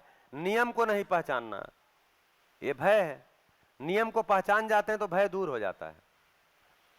जैसे प्राकृतिक भय क्या चीज है? जब नियम को पहचान जाते हैं तो मेरे में प्राकृतिक भय खत्म हो जाता है। बरसात होगी, बाढ़ आ गई है, भूकंप आएगा, तो भूकंप आएगा, भूकंप एक व्यवस्था है। हाँ, भूकंप का पता नहीं चलेगा कब आ जाएगा, तो क्या क्या संभावना है कि भैया, तो हम मकान अगर हम पहचान लिए हैं कि किस एरिया में भूकंप ज्यादा आएगा तो हम मकान ही ऐसे बनाएं। मतलब भय से बचने का ही तरीका है, मतलब भय मुक्त होने का। ठीक है, कि नियम को पहचान लिया कि यहाँ भूकंप ज्यादा आता है, तो जैसे जापान वगैरह में जहां भूकंप ज्यादा आता है वहां मकान ऐसा बनाते हैं कि मकान गिर भी गया तो मरेंगे नहीं। तो कुल मिला के ये जो भय है, ये तो माने अभ्यास से दूर होने वाला है। अभ्यास नहीं है तो भय है। जैसे आप साइकिल सीखते हैं तो पहली बार तो भय में रहते हैं ना, दूसरी बार भय में रहते हैं, लेकिन धीरे धीरे वो समझ जाते तो उसके बाद नहीं रहते। पहली बार कार चलाते हैं तो आप हिम्मत नहीं पड़ती कि आप स्टीयरिंग पकड़े, लेकिन बाद में कब स्टीयरिंग पकड़ लिए और बात करते करते कब रास्ता भी घूम गए। मतलब फिर क्या होता है, जीवन की इतनी ताकत है, जीवन की इतनी ताकत है कि कार का आपको अभ्यास हो गया। इसका मतलब क्या हो गया? कार को जीवन जो है वो कार को भी एकाकार कर लेता है, कार के आकार में भी हो जाता है जब आप कार चला रहे होते हैं, जब अभ्यास हो जाता है। तो आप आगे चला रहे होते हैं और एकदम अनुमान आपका रहता है कि मतलब 2 गाड़ियां जा रही हैं और आप बीच से निकाल लेते हो, आपको अनुमान इतना बन जाता है। ये जीवन की ताकत है। तो ये जो भय हुआ वो जीवन की कमजोरी थी, जीवन ताकतवर धीरे धीरे हो गया, वो भय खत्म हो जाता है। तो व्यवस्था के रूप में भय है नहीं, एक्चुअली ये आगे जाएंगे तो खत्म ही होने वाला है, ये बने नहीं रहने वाला है। जितना जितना जब आपको बोध हो जाएगा, जब आपको अनुभव हो जाएगा, तो आप भय मुक्त हो ही जाएंगे। मतलब वो बने रहने वाली चीज नहीं है, अभी अभ्यास क्रम में रहता है। जैसे बच्चे को हम बोलते हैं अरे गिर जाएगा, क्योंकि बच्चे को पता ही नहीं कि हम यहां से गिर जाएंगे, तो यहां से कूद जाएगा। हाँ, गिरेगा तो रोएगा कुछ चोट लग गई तो आप हॉस्पिटल ले जाओगे, क्योंकि आप पिता हो, जिम्मेदारी आपने लिया है उसके शरीर की। जैसे बच्चे उछलते हैं, मेरा बेटा था दूसरी क्लास में पढ़ता था, तो ऐसे सीढ़ी वहां घर में है, तो ऐसे सीढ़ी है, तो सीढ़ी जहां खत्म होती है उसके बाद एक ऐसे बीम पड़ा हुआ है, दरवाजा। अब वो 2 बच्चे थे, तो वो कुछ खेल रहे थे, पहली सीढ़ी से कूदा, दूसरा दूसरी सीढ़ी से कूदा, ये बोला मैं 3rd में पढ़ता हूं, मैं तीसरी सीढ़ी से कूदूंगा। अब वो तीसरी सीढ़ी पे आके कूदा, थोड़ा लंबाई उसकी ज्यादा है, मतलब अन्य बच्चों से ज्यादा लंबा था, बस कूदा तो बीम से टकराया। बीम से जब टकराया तो टकरा के पीछे आया तो आके सीढ़ी पे गिरा, तो यहां भी चोट लग गया, यहाँ भी चोट लग गया। अच्छा, जब यहां से भी ब्लड निकला, यहां से भी ब्लड निकला, अब एकाएक बच्चे लेके गए तो घर वालों को लगा कि क्या चोट लगी है कि आर पार खून हो गया है तो क्या हो गया, तो उस बच्चे को भय नहीं, मतलब अभी वो अनुमान ही नहीं लगा पाया। हम बड़े हैं तो हम अनुमान लगा लेते हैं। तो बच्चा आग में भी हाथ डालने जाएगा तो बहुत गर्म है, फिर भी वो मानता नहीं है, धीरे धीरे करीब जाता ही है, कुछ कुछ करता है, जैसे ही उसको गर्मी महसूस होती है बोलता हाँ ये सही बोल रहे हैं, गर्म है जांचता है। फिर तो क्या है, इसको परसों में बोला था कि बच्चा शरीर को सीखता है, धीरे धीरे सीख लेता है, फिर आपको भी आग के पास नहीं जाने देता। तो भय एक्चुअली परमानेंट रहने वाली चीज है नहीं। नियम समझ में आता है, अस्तित्व समझ में आता है, तो भय अपने आप जाता है। भय को हटाएंगे तो भय नहीं जाता है तो कोई भी नेगेटिव चीज को हटाएंगे तो नहीं जाता है। दुख को दूर करेंगे दुख दूर नहीं होगा। हाँ जी, दुख को दूर करेंगे तो दुख दूर होने वाला नहीं है, सुख को पहचानना पड़ता है, तो दुख अपने आप जाता है। तो बहुत सारे लोग शिविर में आते हैं जो बुद्ध परंपरा से हैं, तो बोलते हैं कि आप बोलते हैं सुख है, जबकि बुद्ध परंपरा में क्या बोले हैं, दुख है। जैसे मैं विपස්සना करता था तो उसमें जो बुद्ध परंपरा का ही वो ध्यान है एक, तो उसमें बोले हैं दुख है, तो हमने कहा पूरी बात बताइए। अरे बोलते बता तो रहा हूं, उसमें लिखा है दुख है, आप बोलते हो सुख है, तो फिर उस परंपरा को इनकार कर रहे हो। तो हमने कहा देखिए पूरी बात को बोलेंगे तो समझ में आता है। तो बुद्ध ने कहा है दुख है, दुख का कारण है और दुख का निवारण है। तो दुख का निवारण क्या है, सुख ही है। तो सुख ही है, सुख ही है, सुख ही है, वो बोले हैं। तो कोई भी चीज को पूरा नहीं सुनते हैं, पूरा नहीं समझते हैं, एक शब्द पकड़ के हम अटके रहते हैं। तो बहुत सारे दंगे फसाद झगड़े शब्द को पकड़ के हो रहे हैं, ना अर्थ पकड़ में आया, ना वस्तु पकड़ में आई, वास्तविकता पकड़ में नहीं आई, अर्थ पकड़ में नहीं आया। तो इसलिए हम वो झंडा लेके घूमते हैं। नहीं जी, झंडे को कुछ मत कहिएगा। मतलब मैंने जिस झंडा मतलब मेरी मान्यता ही मेरे झंडा है, जो हमने मान लिया है। भाई मैं सुविधा से ही सुखी होऊंगा, अब ये भी एक झंडा है, अब आप लेके चल रहे हैं। मैं बोल रहा हूं जी सुविधा में सुख नहीं है, आप बोलते हो है। अरे कैसे नहीं है, गोलगप्पा खाता हूं अच्छा लगता है, पानी पूरी खाता हूं, तो आप बोल रहे हो नहीं है। तब हम बताते हैं नहीं जी है तो, लेकिन उतने से आपका काम चलता है, नहीं चलेगा तो फिर खा लेंगे कुछ तो काम चलेगा। तो जो कुछ काम चल रहा है उससे आपका काम चलता नहीं है। तो बताते हैं कि क्या जो रहे हैं, क्या खोज रहे हैं, निरंतर सुख। तो धीरे धीरे धीरे धीरे करके ध्यान जाता है। इसीलिए धीरे धीरे धीरे धीरे 4 दिन बीता, 5वें दिन की भी सभा आई। अभी हम क्या समझे हैं? 2 ही बात, मैं जीवन हूं और जीवन क्रिया है। 5 दिन लगा यहां तक लाने में, क्योंकि बहुत धीरे धीरे आना पड़ता है, क्योंकि हमारा ध्यान इतनी जगहों पर है कि यहां आता ही नहीं है। और समझ में किसके आता है? जिसका ध्यान आता है। कान तो पास में ही है, ध्यान नहीं रहता। तो जीवन क्रिया को रखा, ये मेरे में होता है। जितनी क्रिया होती है उतनी हम देख सकते हैं, जो नहीं हो रही है उसकी संभावना बनती है। हेलो भैया, हाँ जी। एक प्रश्न है जी। आपने अभी बोला कि बुद्ध का दुख है तो आपने उसका निवारण भी है, तो उसका निवारण सुख है, बराबर। तो भय है तो भय का निवारण भी विश्वास। अभय ही हो सकता है ना। जी।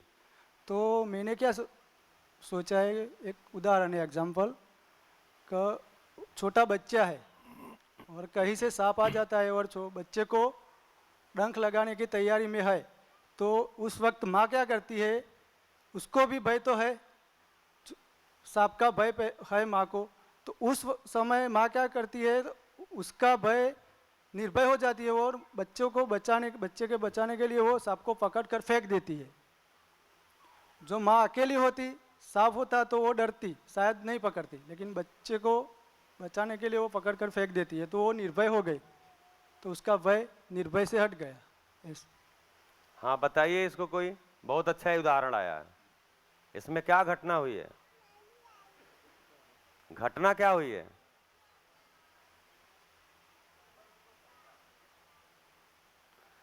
जैसे ही संबंध प्रधान होता है वैसे रुचि खत्म हो जाती है। अगर देश से हमने अपने को जोड़ लिया है तो हम देश के लिए जान दे देते हैं जाकर के।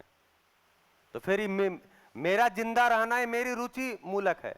लेकिन हमने देश से कोई संबंध को जोड़ लिया है तो हम इस देश के लिए जाके सीमा पे खड़े होकर गोली खा लेते हैं। या परिवार में कोई झगड़ा हो रहा है दूसरे परिवार के साथ और उसमें मेरा बच्चा आगे आता है, मेरा भाई आगे आता है, मेरे पिता आगे आते हैं, हमारा संबंध ध्यान में आता है और उधर से गोली चलाता है, उसको हटा के आगे करता है। ये क्या चीज है? तो यहां जीवन क्रिया में ये बात तो पहले ही आई हुई है कि जैसे ही संबंध मूलक मेरा आस्वादन होता है, मेरा रुचि मूलक पीछे हो जाता है। निर्भय नहीं हो गई, वहां संबंध प्रधान हो गया। संबंध प्रधान हो गया तो उसको अपनी जान की परवाह नहीं रही फिर, क्योंकि जिंदा रहना उसका रुचि मूलक था। मतलब मैं जिंदा रहूं, मुझे बड़ी जी। तो उसके आगे लक्ष्य मूलक कैसे उसको समझ सकते हैं? उसमें कोई लक्ष्य? अभी वहां लक्ष्य इतना ही था, अभी वहां लक्ष्य था ही नहीं। वहां लक्ष्य इतना ही था कि बच्चे को बचाना है। लक्ष्य और संबंध दोनों काम। संबंध से लक्ष्य जुड़ गया, संबंध से लक्ष्य में हो गया।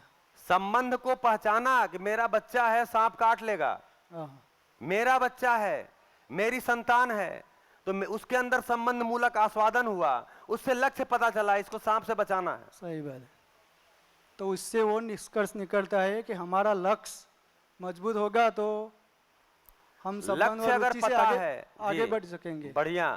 तो अभी जितने एग्जाम्पल आ रहे हैं, चाहे मैंने दिया था मटर पनीर का, पालक का, इसका उसका, सांप का, सुविधा का, कार का, सीमा पे लड़ने, ये सारे उदाहरण किससे हैं? ये लगभग सारे उदाहरण सुविधा से जुड़े हुए हैं। ऐसा ही धीरे धीरे धीरे धीरे करते हुए ये ध्यान आता है कि मैं मानव हूं, अस्तित्व का एक इकाई हूं। जैसे अन्य इकाइयां हैं वैसे मैं भी इकाई हूं। तो अन्य इकाइयों का भी अस्तित्व में होने का कोई लक्ष्य है, कोई प्रयोजन है। तो मेरा भी धरती पे होने का, अस्तित्व में होने का कोई लक्ष्य है, कोई प्रयोजन है, वो पहचान में आ जाता है। तो मेरा जीना उस लक्ष्य के अर्थ में हो जाता है। तो मैं संबंधी को भी उसी लक्ष्य की दिशा में ले जाता हूं, मैं खुद भी उसी लक्ष्य की दिशा में जाता हूं, क्योंकि लक्ष्य एक होता है तो कार्यक्रम एक होता है। तो जिसके साथ जिसके साथ आप ट्रेन में जम्मू गए, वैष्णो देवी गए या अंबाजी गए, अंबाजी का हमको पता नहीं है, वैष्णो देवी का पता है, तो जिस ट्रेन में आप वैष्णो देवी गए, जम्मू गए, उसी ट्रेन में जो आपके साथ आके जबरदस्ती आपके सीट पे बैठ रहा था, आप बैठने नहीं दे रहे थे, हटो ये मेरी सीट है, रिजर्वेशन है मेरा, उसको किनारे किए। लेकिन वही जब जम्मू पहुंच गए और वहां से वैष्णो देवी की चढ़ाई करते हैं, तो वहां क्या करते हैं? एक साथ बोलते हैं। क्या बोलते हैं? प्रेम से बोलो। अब वहां सहयोग देना एक दूसरे का, वहां नहीं करते हटो हमको आगे जाना जल्दी से, वहां बोलते नहीं जी चलो, सब चलो, सबको। अच्छा, फिर क्या है? लक्ष्य पता है, कहां जाना है। अच्छा, वहां भी नियम बना के रखा है कि ठीक है, जितने लोग टोकन लेके घुसे हैं सबको दर्शन होगा। अगर वहां नियम कर दिया नहीं, टोकन भले ले लियो, दर्शन केवल 100 लोगों को होगा, तब क्या होगा? तब आप ढकेलना शुरू करेंगे। लेकिन लक्ष्य स्पष्ट है। हाँ भैया, लक्ष्य स्पष्ट है और ये पता है कि सब वहां पहुंच सकते हैं, तो कंपटीशन खत्म हो जाता है, फिर सहयोग देने लगते हैं। अभी हमको लक्ष्य अपना अपना पता है, सबका अलग अलग, और ये भी नहीं पता है हमको मिलेगा कि नहीं मिलेगा, हमको मिल गया तो इनको मिलेगा कि नहीं मिलेगा, और इनको ना मिले तो हमको मिलेगा। हेलो, तो हमें सबको एक ही लक्ष्य बनाना है, सुख। सभी सुख बनाना चाहते नहीं है, है, अगर लेकिन मानव, समझना है। हाँ, अगर मानव प्रकृति की इकाई है, प्राकृतिक इकाई है, तो बाकी इकाइयों का अगर लक्ष्य है तो मानव का भी एग्जिस्टेंशियल पर्पज होगा। वो वो सुख- क्या है? वो क्या है उसको रखते हैं, क्योंकि अब वो समय आ गया, रखना ही पड़ेगा। तो मानव लक्ष्य बोलते हैं, मानव लक्ष्य समाधान, समृद्धि, अभय और सह अस्तित्व, संतुलन, ये मानव लक्ष्य है। इसको पहचाना गया है कि मानव लक्ष्य समाधान है। समाधान होता है तो सुख होता है। समाधान का मतलब ये क्या, क्यों, कैसे का उत्तर। हाँ, वो सेटलमेंट को नहीं बोल रहे हैं। समाधान यानी क्यों कैसे का, क्या क्यों कैसे का उत्तर। समृद्धि होती है तो शांति होती है घर में, समृद्धि घर में होती है। अभय होता है समाज में तो संतोष होता है। तो सह अस्तित्व प्रमाणित होता है, अर्थात अस्तित्व में, प्रकृति में संतुलन होता है, तो आनंद की स्थिति आती है, तो हम आनंद में आते हैं। तो मानव का लक्ष्य यह है, समाधान, समृद्धि, अभय, सह अस्तित्व। अब इसमें एक नया शब्द आया है, समृद्धि। अब आ गया है तो उसको भी निपटें, क्योंकि वो समृद्धि समझेंगे तो फिर आगे जो मूल्य पे चर्चा करेंगे और बढ़िया से पकड़ में आएगा।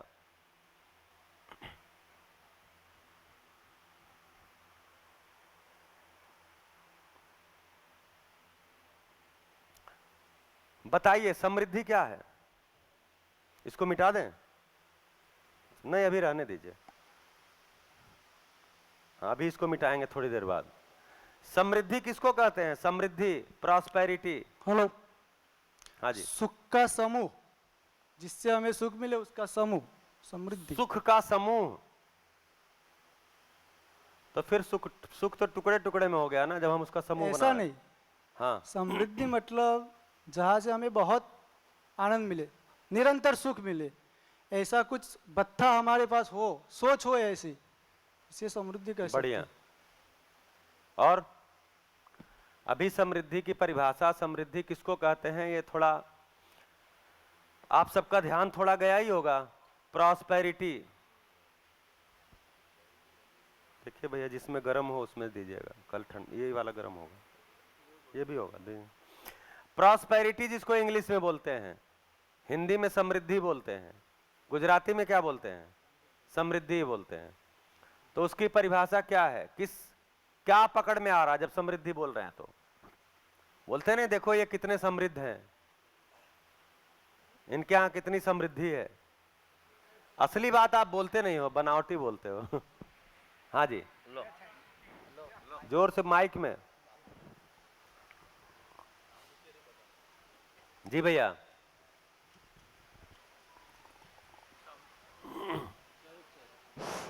ज्यादा सुखी।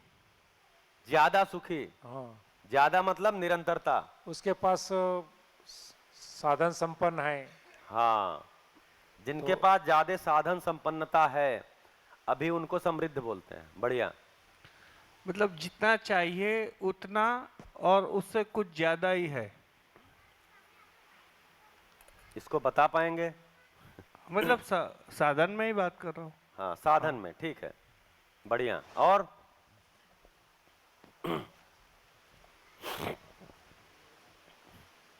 अगर ये साधन संपन्न और धन की बाबत से बोलूँ तो थोड़ा माइक जो- करीब करिए।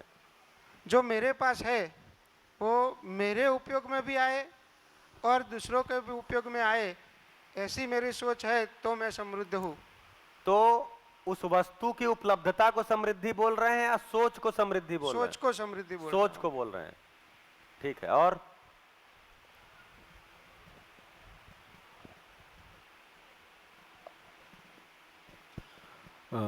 कल जो 7 टाइप देखे थे संबंध के, वो संबंध प्लस ये जो सुविधा है वो एक सब मिलके एक बैलेंस बना रहे, उसको हम समृद्धि बोलेंगे। बहुत बढ़िया। और हाँ जी, आवश्यकता से अधिक का जो भाव होता है उसको समृद्धि बोलते हैं। बढ़िया। ज्ञान, बल, धन और हाँ जी, कहाँ पर? परिपूर्ण हो। माइक में बोल रहे हैं? अच्छा, थोड़ा माइक करीब करके। हाँ, ज्ञान, बल, माइक को मुंह के ज्यादा करीब लाइए, सीधा करिए ऐसे। हाँ, धन, ज्ञान, बल और समृद्धि से जो व्यक्ति परिपूर्ण है उसे हम समृद्ध बोले। समृद्धि कहें। बढ़िया। और कोई जो जरूरियात के तो उसे समृद्धि बोलेंगे। बढ़िया।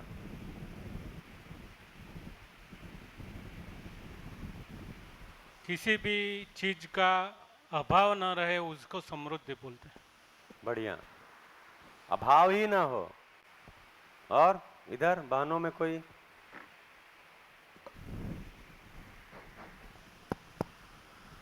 आप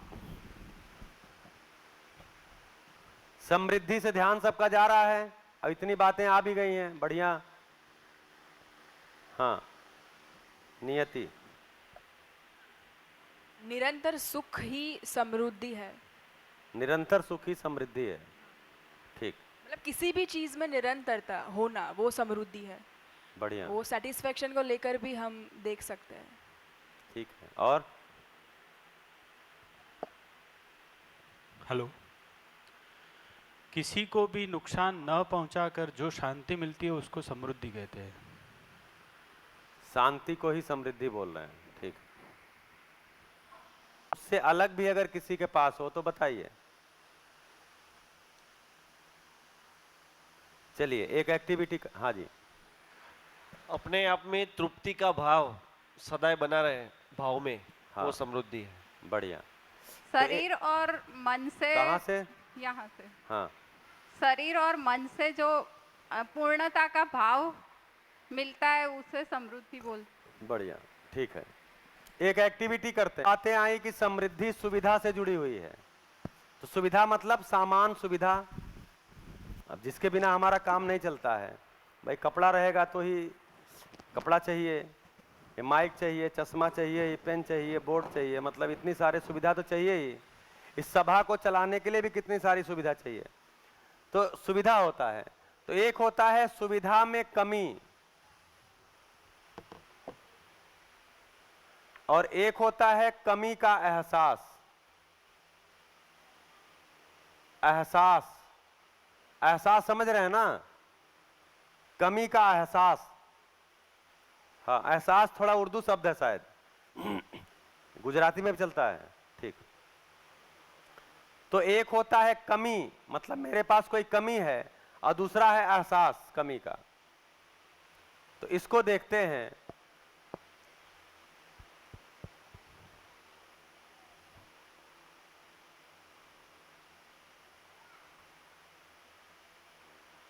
तो कोई व्यक्ति ऐसा होगा जिसके पास सुविधाओं की कमी होगी,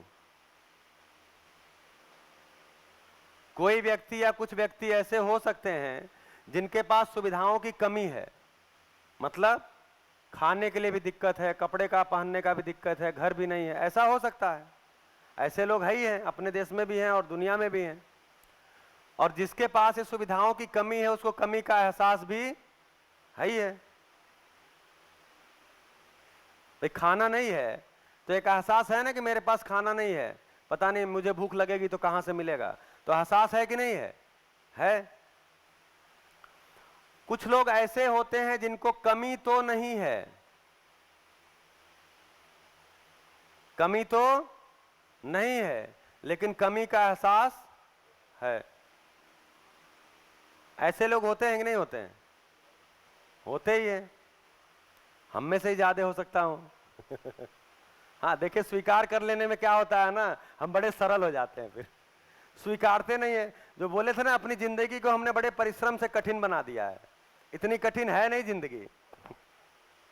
हाँ, रूप पद धन बल के चक्कर में, सुविधा से सुखी होने के चक्कर में, सामान से सम्मान के चक्कर में हम अपनी जिंदगी को काफी कठिन बना दिए हैं। एक्चुअली है नहीं इतना कठिन।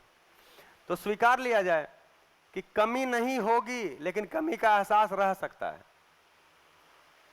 हम चाहते क्या हैं कि कमी भी ना हो और कमी का एहसास भी ना हो।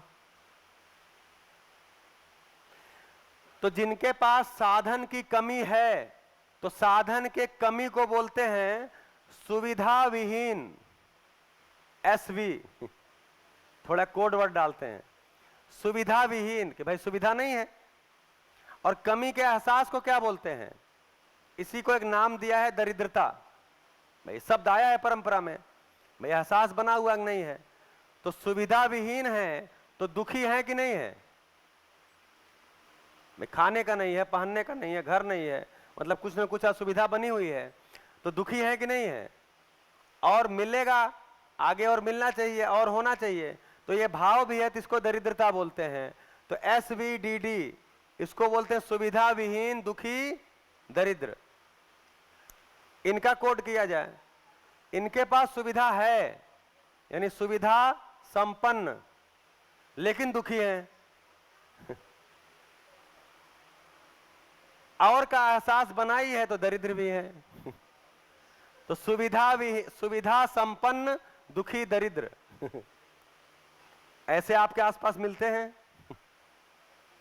हम भी, आप भी उसी में। देखिए भैया स्वीकार कर लिए, हम भी एक उसमें हैं। तो सुविधा संपन्न, दुखी, दरिद्र। चाहते क्या हैं? सुविधा संपन्न और एहसास भी ना हो, यानी सुखी और समृद्ध। SSSS। ये तो चलिए हमारी कोडिंग हो गई। प्रचलित भाषा में इसको क्या बोलते हैं? तो जिनके पास सुविधा नहीं है और उसका एहसास भी है, इनको अभी बोलचाल की भाषा में गरीब बोलते हैं। क्या बोलते हैं?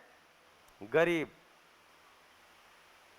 और जिनके पास सुविधा तो है, जितना चाहिए उतना है, या किसी के पास ज्यादा भी है, लेकिन एहसास है कि नहीं और चाहिए और चाहिए, अभी उनके बराबर नहीं हुआ और चाहिए, तो इन्हीं को अभी आज की बोलचाल भाषा में क्या बोलते हैं? अमीर।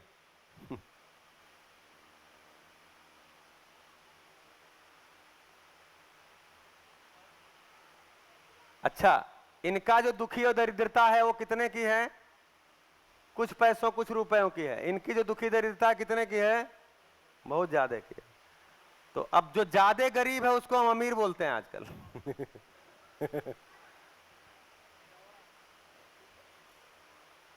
चाहते क्या हैं? सुविधा संपन्न, सुखी, समृद्ध। तो ये जो स्थिति है इसको बोलते हैं समृद्ध। ऐसे लोग अभी ढूंढे जा रहे हैं, इनका डेटाबेस तैयार हो रहा है कि समृद्ध कौन है। तो देखिए, सुविधा विहीन होकर भी हम नहीं जी सकते, सुविधा भी चाहिए, लेकिन कितना? तो मेरी तृप्ति कितने सुविधा से हो पाएगी, ये बिना समझ के नहीं होता। इसलिए कल भी बोले थे कि किसको कितनी सुविधा चाहिए हर आदमी अपने अनुसार ही तय कर पाएगा। उसका कोई फाइनल स्टेटमेंट नहीं दिया जा सकता, नहीं जी आदमी को तो 2 ही कपड़ा चाहिए, आदमी को तो 2 ही रोटी चाहिए,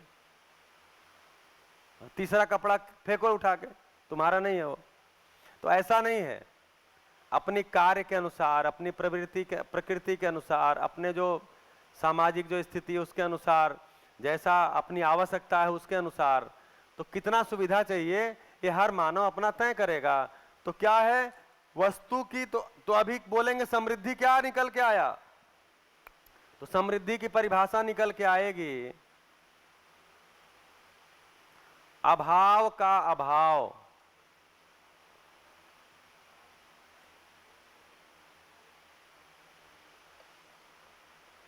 अभाव का अभाव, और ये एक मानसिक स्थिति है। समृद्धि समृद्धि भौतिक स्थिति नहीं है। आपके पास कितना भी साधन सुविधा हो करके भी आप दरिद्र रह ही सकते हैं। तो क्या है ये मानसिक स्थिति है। हाँ, लेकिन सुविधा ही नहीं है हमारे पास और हम मानसिक स्थिति में आज हम समृद्ध हैं, ऐसा नहीं होगा। होना ही चाहिए, सुविधा है तभी हम समृद्ध हो पाएंगे। तो सुविधा भी हो और मेरे पास समझ भी हो, तब मेरी एक मानसिक स्थिति बनती है, उसको बोलते हैं अभाव का अभाव, या उसी को भैया बोल रहे थे आवश्यकता से अधिक होने का भाव।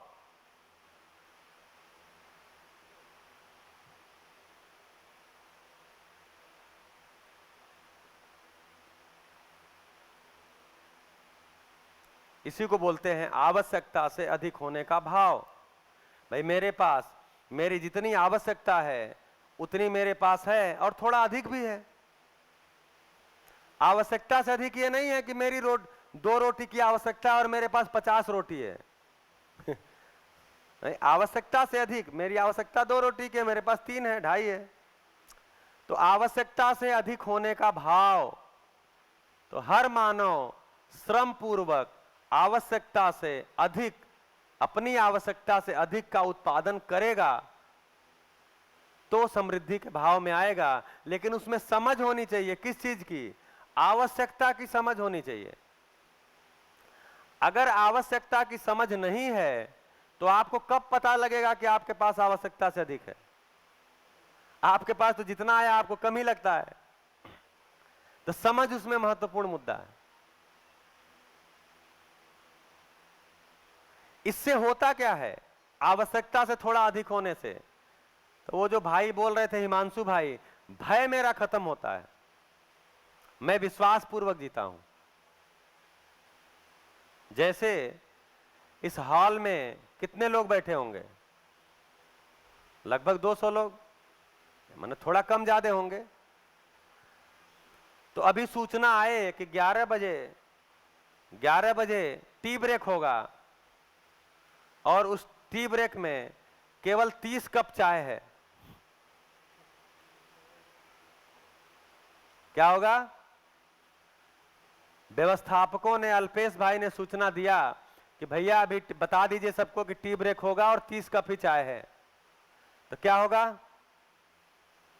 कुछ लोग थोड़ा पीछे सरकना शुरू होंगे, मतलब चाय अगर अच्छा लगता है, जिनको नहीं अच्छा लगता उनकी बात नहीं कर रहे। कुछ लोग थोड़े गेट के करीब जाने की कोशिश करेंगे, कुछ लोग किसी बहाने से पहले ही बाहर निकलने की कोशिश करेंगे। क्यों? 30 ही कप है, यहाँ 200 लोग बैठे हैं।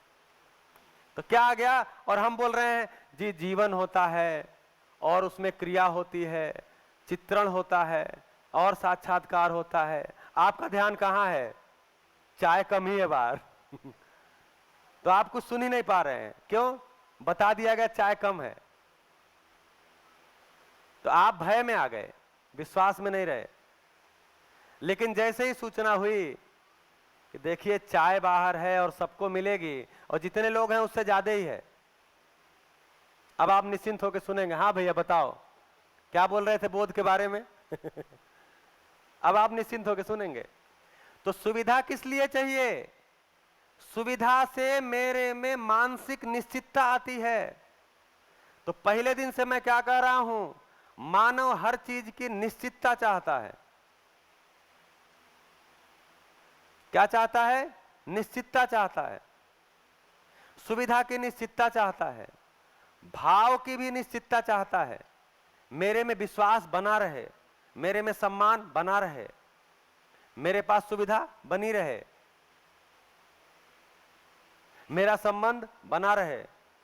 तो मानव निश्चितता चाहता है। तो समृद्धि भी क्या है?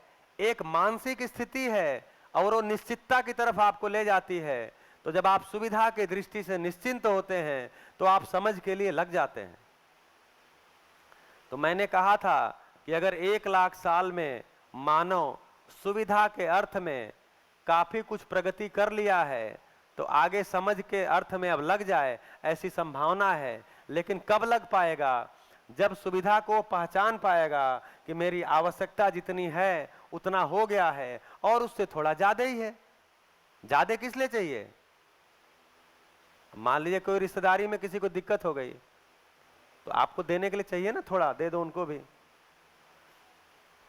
तो आवश्यकता से अधिक रहता है तो आप ज्यादा सुरक्षा के भाव में रहते हो, यानी निश्चितता में रहते हो। केवल आवश्यकता भर के है।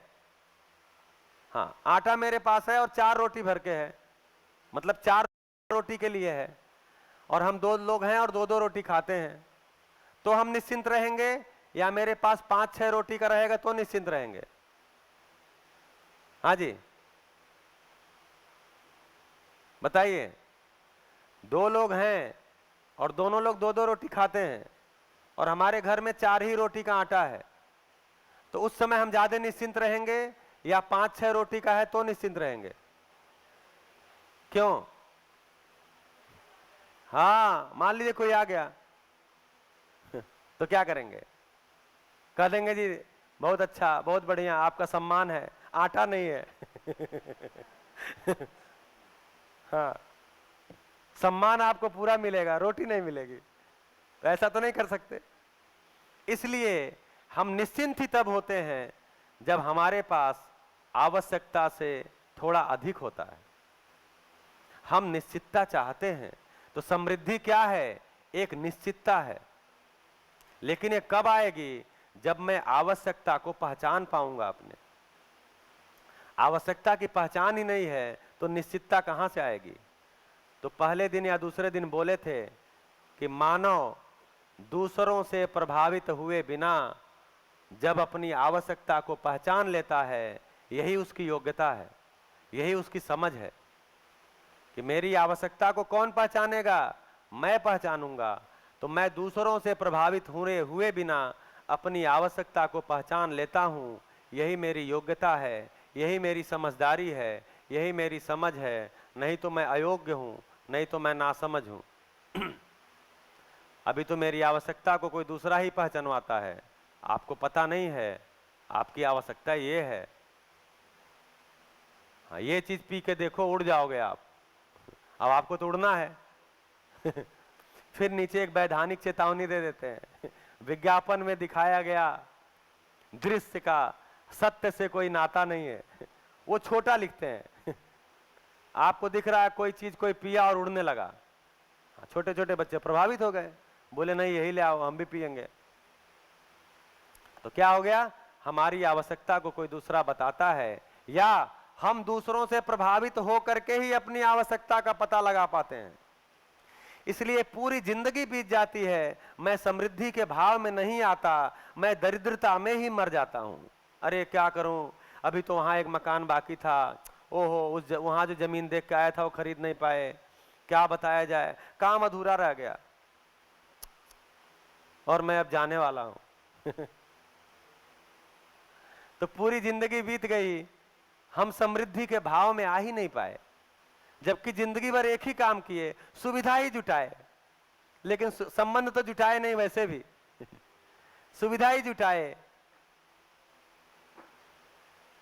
देखिए बड़ों का सम्मान इसलिए भी नहीं है क्योंकि लोग बोलते हैं भाई मेरा बेटा मेरी बात नहीं मानता, तो इसका मतलब क्या है?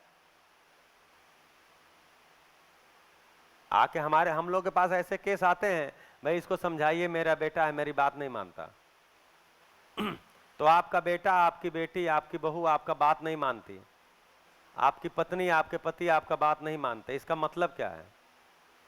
बात मानना ना मानने का क्या मतलब है?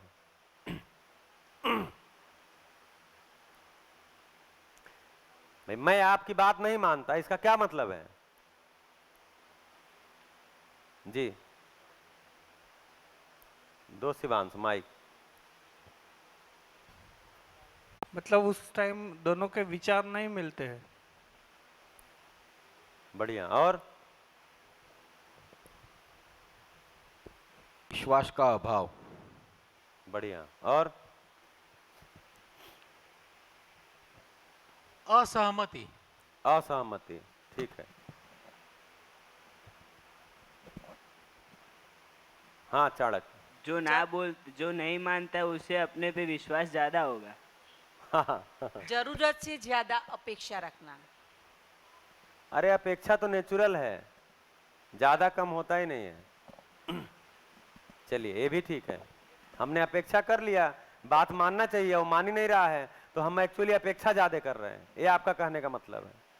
ठीक है। इसमें ऐसा होता है कि हमको ऐसा लगता है कि उसको तो कुछ आया नहीं, खुद तो जीना आया नहीं, हमें क्या सिखाएगा। इसको और अच्छी भाषा में क्या बोलेंगे? ये तो खराब भाषा हो गई। हाँ कोई बेटा या बेटी पिता की बात नहीं मान रहा है, तो बोले क्यों नहीं मान रहा है? जी इसलिए नहीं मान रहा है क्योंकि उसको पता है मेरे पिता को कोई समझ नहीं है। तो ये थोड़ी सी अलग भाषा, इसको और अच्छी भाषा में कैसे बोलेंगे? उसकी श्रेष्ठता को वो नकारता है। हाँ बहुत अच्छा। तो उसकी श्रेष्ठता को स्वीकारता ही नहीं है। जिसकी श्रेष्ठता को आप स्वीकारते हैं उसको फॉलो करते हैं, आप उसका अनुसरण करते हैं। तो अगर मेरी बात कोई किसी क्षण नहीं माना है तो आप समझ जाइए, आप में जो अपने आप को मान रहे हो नहीं, आप समझदार हुए ही नहीं हो, आप में श्रेष्ठता है नहीं, या आपकी श्रेष्ठता हो गई है उसकी पहचान नहीं पा रहा। तो अभी हम उम्र के आधार पर श्रेष्ठ बताते हैं अपने को।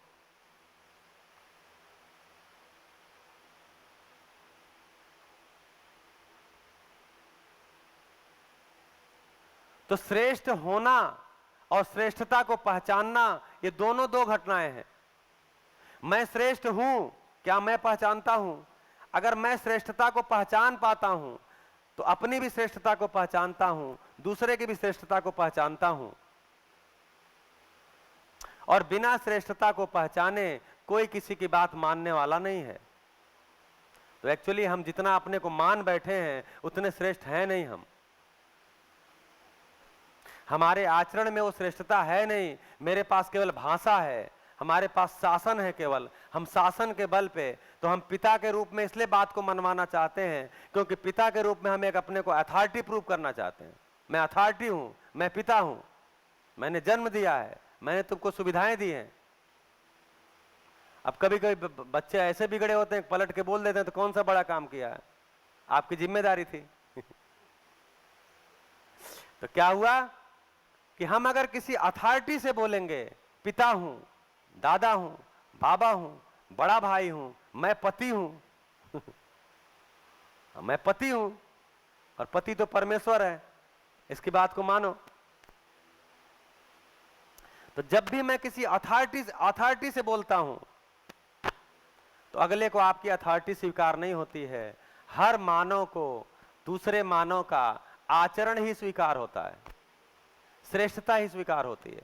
इसीलिए बोले ये रूप पद धन बल ये घर के बाहर चलता है, क्योंकि घर के बाहर आप जीते नहीं हैं, घर के बाहर आप ज्यादातर एक्टिंग करते हैं। क्यों भैया?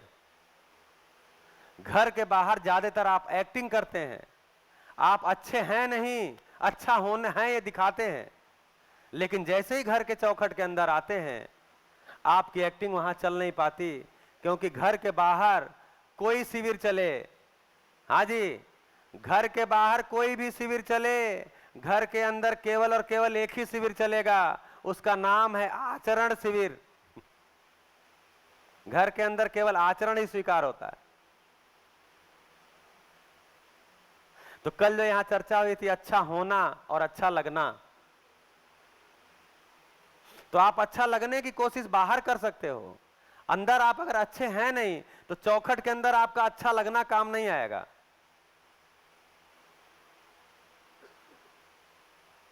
तो लोग बोल देते हैं भाई देखो सब घर में तो बिल्ली ही बन जाते हैं क्यों बिल्ली बन जाते हैं? क्योंकि हमारा आचरण उतना श्रेष्ठ हुआ नहीं है। अच्छा लगना, अच्छा होना का एक एग्जाम्पल याद आ गया, बताऊं? हाँ क्योंकि वो चर्चा आई तो एग्जाम्पल याद आ गया। तो 4 दोस्त थे और वो कहीं बाहर पहाड़ों में, गर्मी का सीजन था और कहीं बाहर पहाड़ में घूमने का मन बना लिए।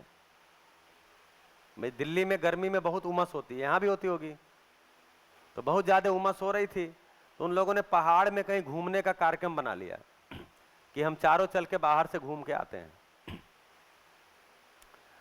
अब उसमें से एक जो है, उनके घर में कोई दिक्कत आ गई, उनकी पत्नी, उनके घर का कोई सदस्य नहीं स्वीकार किया कि आप बाहर जाइए। हमने आप ही को गर्मी लग रही है क्या? हमको नहीं लग रही है आप ही जाओगे घूमने बाहर। तो एक के घर में सहमति नहीं बन पाई और वो नहीं जा पाया, बाकी के 3 चले गए बाहर घूमने। जैसे ही बाहर गए पहाड़ी रास्तों में, तब तक बारिश हो गई, तेज बारिश हो गई। उस तेज बारिश में लैंडस्लाइड हो गया। लैंडस्लाइड हो गया तो क्या हुआ? रास्ता बंद हो गया पहाड़ों में रास्ता बंद होता है तो कब खुलता है? कोई भरोसा नहीं है 2-2 दिन, 3-3 दिन भी लग सकते हैं। अब रास्ता बंद हो गया, अब गाड़ियां लाइन से खड़ी हो गई। अब ये 3 दोस्त परेशान, 2 ही दिन की छुट्टी थी बेचारों की, पहाड़ में घूमने आए थे और रास्ता बंद, गाड़ियां सब लाइन से खड़ी हो गई। अब क्या करें, क्या करें? तो गाड़ियों से निकल के टहल रहे हैं। टहलते टहलते उनको पहाड़ में कोई एक सीन अच्छा लग गया। कोई पहाड़ था, वहां कोई पेड़ था, पौधा था और नीचे खाई दिख रही थी। बोले यार ये सीन अच्छा है, एक सेल्फी लेते हैं। तो सेल्फी लेंगे तो मुस्कुराएंगे ही। अच्छा, अब ये दोनों खुश हैं कि परेशान हैं? हाँ जी, ये तीनों खुश हैं कि परेशान हैं? परेशान हैं। लेकिन जब सेल्फी खींचेंगे तो मुस्कुराएंगे। और एक सेल्फी लिया और लेके क्या किया? ग्रुप में डाल दिया। आजकल फोटो किस लिए खींचते हैं? उसको कहीं चिपकाना रहता है व्हाट्सएप पे, फेसबुक पे कहीं चिपका। तो उन्होंने क्या किया? किसी सोशल मीडिया में उसको चिपका दिया। अब इस फोटो को वो देख लिया। कौन? जो घर रह गया, गया नहीं था। हाँ, ये सब क्या सोच रहे हैं? यार गलती हो गया, आ गए, देखो रास्ता बंद हो गया, क्या बताएं, बहुत गलती हो गई, बहुत पर ये सब सोच रहे थे। तभी वो सीन दिखा और वो फोटो खींच लिए मुस्कुराते हुए और उन्होंने डाल दिया। अब उस फोटो को वो देख लिया। वो क्या बोलता है अपनी पत्नी से? ये देखो ये कितने मजे कर रहे हैं, एक तुम हो, हमको जाने ही नहीं दी तो क्या हुआ? अच्छा है या अच्छा लग रहा है? दोनों को, इनको भी उनको भी।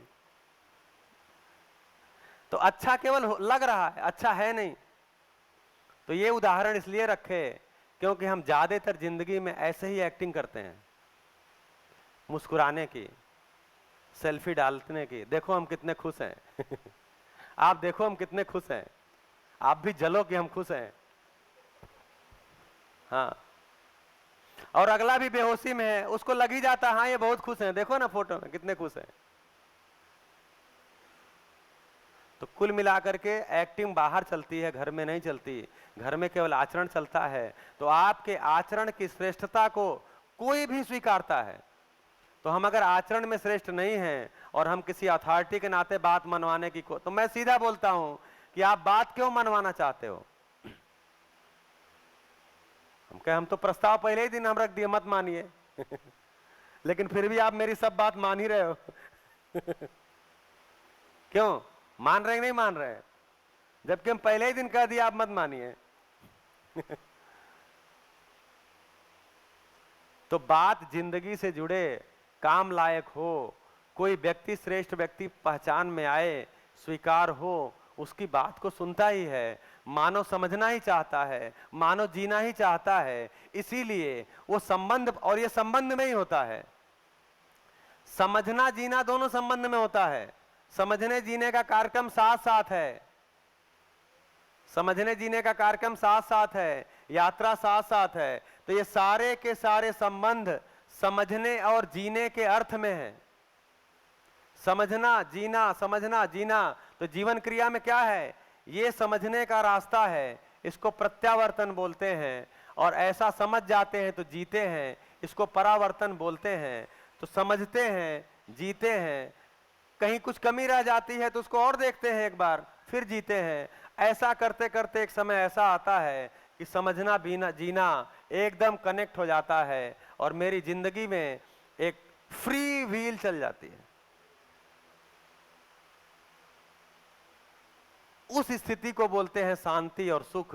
तो समृद्धि आती है तो शांति होती है, और समृद्धि परिवार में आती है, परिवार में जी के आती है। अकेले में समृद्धि का कार्यक्रम नहीं है, समृद्धि का कार्यक्रम परिवार में है। तो समझना जीना, तो समझना व्यक्तिगत है, जीना परिवार में है, जी के समझना। तो समझना जीना फिर जी के समझना, ये साइकिल चलता रहता है। चलते चलते चलते चलते एक क्षण को हमको अनुभव होता है और हम निरंतर सुख ऐसी संभावना बनती है। तो हम लोग ये बोलते हैं कि हम हैं, हमारे मित्र हैं, जितने भी लोग इस बात को रखते हैं, तो जितनी बात समझ में आ गई है, जितनी स्पष्टता हो गई है, उसका सुख मेरे साथ बना हुआ है। जितनी स्पष्टता हो गई है उतना सुख मेरे साथ बना हुआ है, उस सुख को ही हम बांटना चाहते हैं।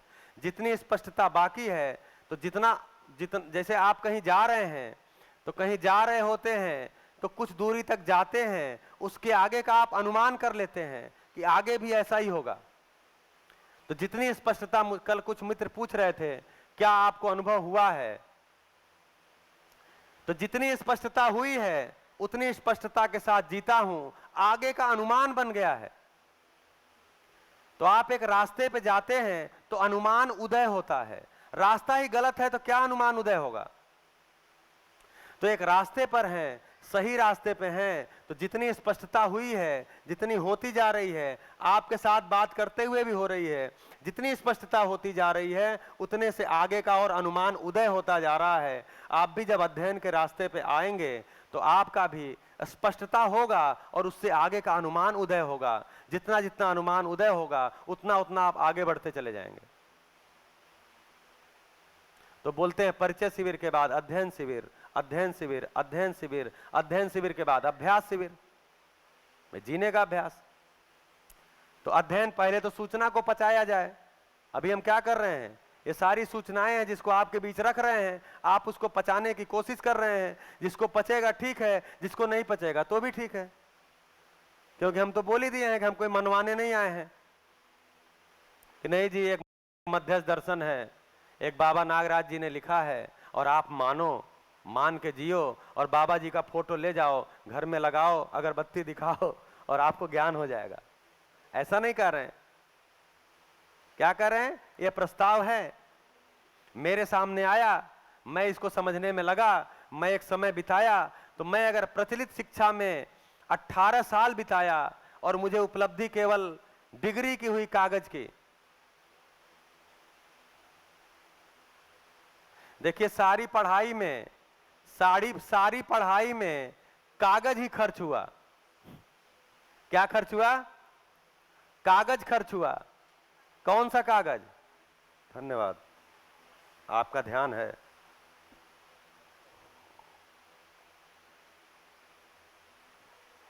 कौन सा कागज खर्च हुआ? एक तो लिखने पढ़ने का कागज खर्च हुआ और एक हमारे माता पिता का कागज खर्च हुआ।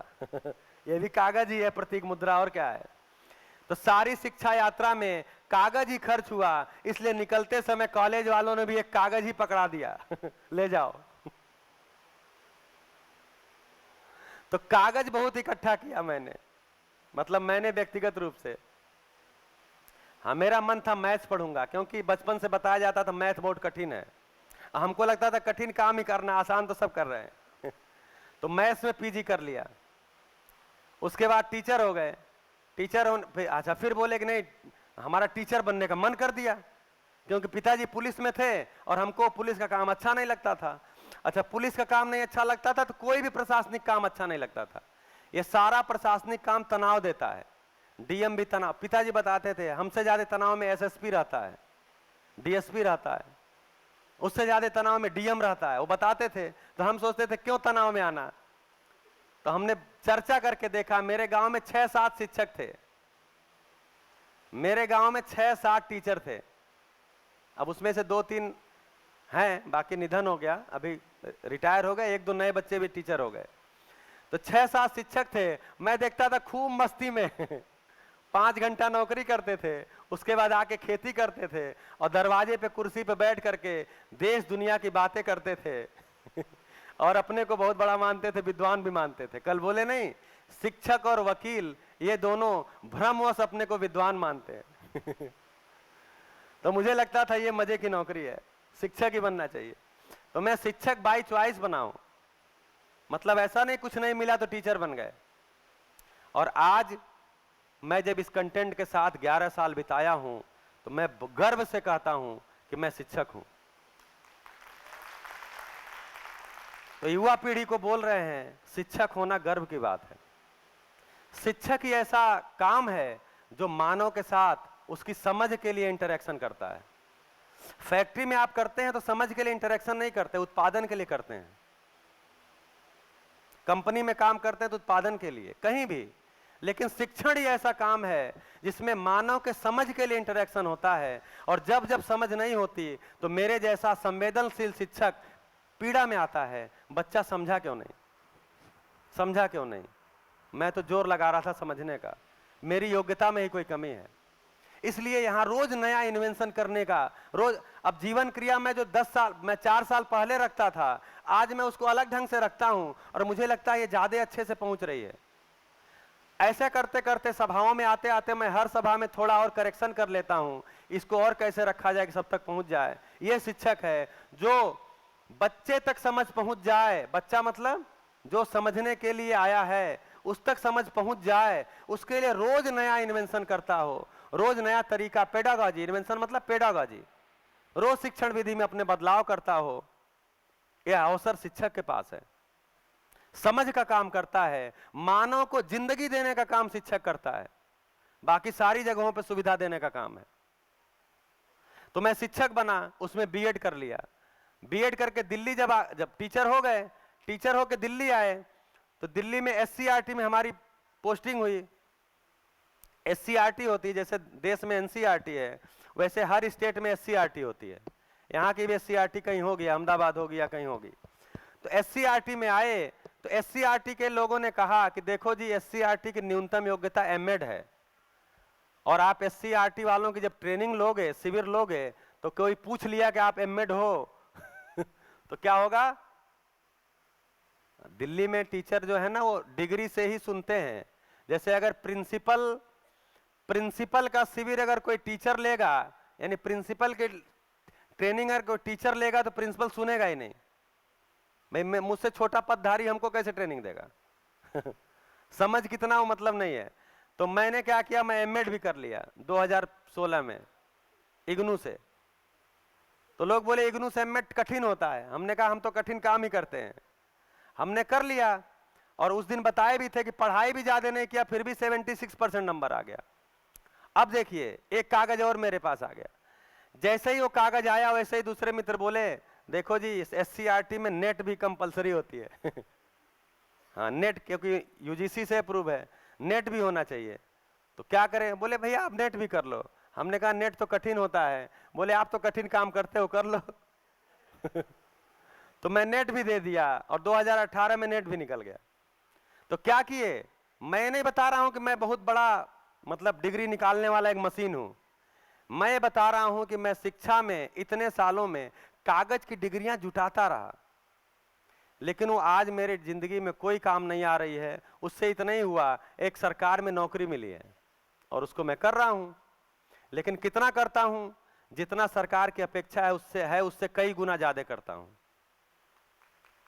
जब हैप्पीनेस की, हाँ मैं ताली बजवाने के लिए नहीं बोला था ये जब हैप्पीनेस की किताब लिखी जा रही थी तो आप देखिए उसमें 9 किताबें हैं, मतलब उसका वजन 5 किलो है लगभग ठीक है, कोई कोई किताब 250 पौने 300 पेज की है। अब 9 किताबें लिखी जानी थी, तो कोई भी सरकार जब किताब लिखती है तो किताब के लिखने में बहुत खर्चा होता है। इतने वर्कशॉप कराने पड़ते हैं कि 9 किताब लिखने के लिए तो 8-9 करोड़ तो खर्चा होगा ही होगा, तब वो किताब छपती है। एक बार छप गई तो फिर खर्चा कम हो जाता है, फिर वो धड़ाधड़ छपती है। लेकिन दिल्ली सरकार का सबसे कम खर्चा हैप्पीनेस की किताब लिखने में हुआ है, क्योंकि हमने जो टीम बनाया, मैंने जो टीम बनाया, क्योंकि मेरे ही उसमें नेतृत्व में लिखा जा रहा था, तो मैंने जो टीम बनाया उस टीम में ऐसे टीचर्स को लिया जो हमारे साथ पिछले 2 साल से अध्ययन में लगे हुए हैं, और वो 12-12 घंटा 16-16 घंटा काम करते थे और कोई अतिरिक्त 1 पैसा किसी ने नहीं लिया। जब छपाई हो रही थी प्रेस में बैठे रहते थे 2 बजे रात तक, क्योंकि प्रेस में आप जानते हैं वहीं पे प्रूफ रीडिंग करना रहता, बैठ के एक पेज बैठे रहते थे, लेकिन कोई पीड़ा भी नहीं थी, कोई अतिरिक्त पैसा भी नहीं लेते थे। और हमने सारा काम टेक्नोलॉजी को यूज करके किया, यानी ड्राइव पे, गूगल ड्राइव पे किया। तो गूगल ड्राइव पे सब कनेक्ट रहते थे, काम करते थे, एक दूसरे का काम देखते रहते थे। इसलिए बोला ना, सुविधा तो महत्वपूर्ण है ही है, टेक्नोलॉजी का सदुपयोग कर लिया तो अच्छी बात है। तो अलग अलग जगहों पे कोई हमारे मित्र पता चला छत्तीसगढ़ चले गए हैं, लेकिन हमारे साथ काम में जुड़े हुए हैं ड्राइव पे, उसी पे प्रूफ रीडिंग हो गया। तो कागज भी नहीं इतने ज्यादा बर्बाद हुए। 9 किताब लिखने में बहुत कागज बर्बाद होते हैं, इतनी बार प्रिंट निकालना पड़ता है। हम लोगों ने केवल एक लास्ट में फाइनल प्रिंट निकाला, केवल एग्जीक्यूटिव काउंसिल में अप्रूवल के लिए, कोई प्रिंट पहले नहीं निकाले। तो समय भी लगाया, किसी ने 1 पैसा भी नहीं लिया और कागज भी बर्बाद नहीं हुआ। तो ऐसी एक टीम खड़ी हो गई दिल्ली में, तो वो कैरिकुलम बन पाया और सरकार भी किसी दबाव में नहीं आई। नहीं तो सरकार को 8-9 करोड़ का बजट पास कराना पड़ता है हैप्पीनेस के लिए, तो क्या होता, लोगों के मन में क्या आता, ये हैप्पीनेस कैरिकुलम तो पैसा कमाने के लिए आया है हाँ, इसीलिए 8-9 करोड़ का बजट लिया गया। बजट लिया नहीं गया, केवल छपने का लिया, और छपने का हमसे मतलब नहीं है। हमने बना के SCRT को दे दिया, SCRT छपवाई। अगर छपने में कोई गड़बड़ी है, कमीशनबाजी हुई है, तो मेरा दोष उसमें नहीं है, SCRT जाने, उनकी एजेंसी जाने छापने वाली। तो ऐसे पवित्र लोग, ऐसे आत्मविश्वास से भरे लोग हमको मिल गए पिछले 3 साल से काम करते हुए। तो मैं जो 10 साल से इसमें लगा रहा, 10 साल से लगा हुआ हूं, उसमें जो उपलब्धि हुई है, वो कल भी बोला था कि जितना मैं लगा हूं उससे ज्यादा हुई है। तो आपके लिए भी आश्वासन है कि जितना आप लगेंगे उससे ज्यादा उपलब्धि होने की संभावना है, क्योंकि ज्ञान के क्षेत्र में हमेशा जितना आप लगते हैं उससे ज्यादा उपलब्धि होती है। सुविधा के क्षेत्र में जितना आप लगते हैं उससे कम उपलब्धि हो जाती है। ज्ञान के क्षेत्र में ये गारंटी है कि जितना आप लगोगे, लगने का मतलब क्या है, ज्ञान के क्षेत्र में लगने का मतलब ध्यान। तो जितना आपका ध्यान जाएगा उतना उपलब्धि होगी, उसमें कोई कमी नहीं आएगी।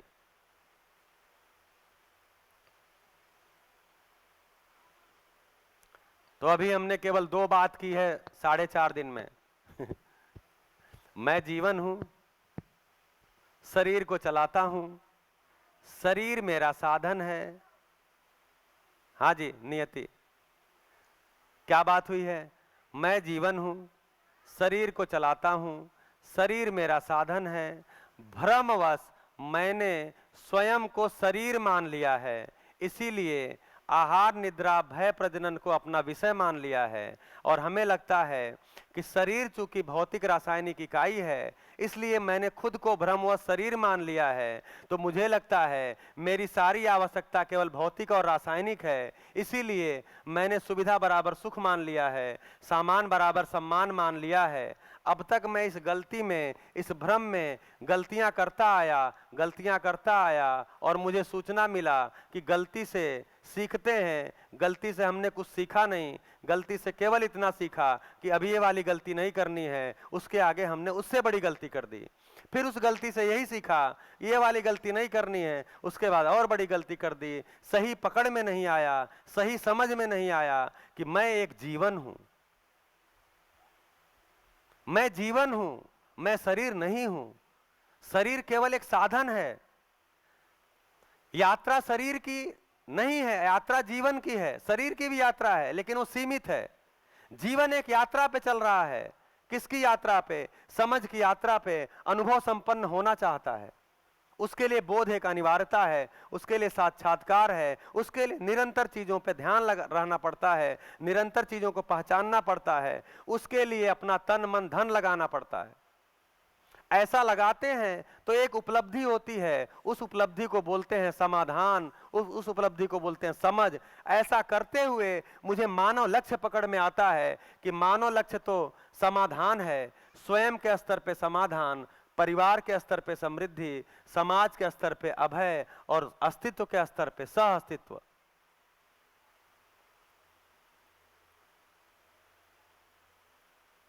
यहां हमारा ध्यान जाता है। ध्यान जाता है तो क्या होता है? मेरी जिंदगी आसान हो जाती है, मेरी जिंदगी सरल हो जाती है, मेरी जिंदगी सहज हो जाती है। और जिंदगी वास्तव में सरल ही है, सहज ही है। मैंने बड़े परिश्रम से, बड़ा तन मन धन लगा करके अपनी जिंदगी को नरक बनाया है। समस्त मानव जाति ने, यहां बैठे हुए लोग नहीं, ये तो अच्छे लोग हैं। इस सभा में बैठे हुए लोग नहीं कह रहा हूं मैं, बाहर वाले। अपनी जिंदगी को नरक बनाया। आप तो अच्छा ही बनाए हैं भाई, आपके साथ अभी 1.5 दिन बात करनी, 2 दिन। तो जिंदगी आसान है। भाव पकड़ में नहीं आया, तो भाव पकड़ में नहीं आया तो संबंध कोई भी, हम अभी जीते संबंध में है, तो संबंध पकड़ में आया शरीर के आधार पे, विचार के आधार पे। संबंध कैसे पकड़ में आया? शरीर के आधार पे या विचार के आधार पे? शरीर के आधार पे संबंध पकड़ के आया तो उसमें कोई उम्र में बड़ा है, उसकी बात मानो।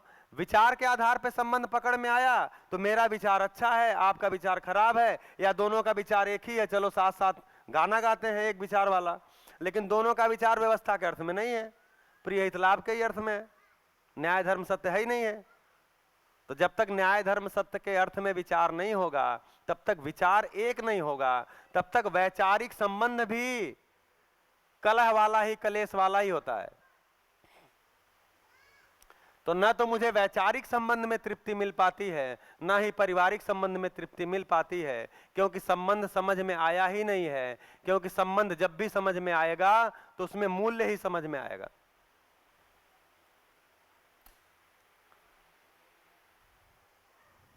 अब ये वाला बोर्ड भैया मिटा दीजिए।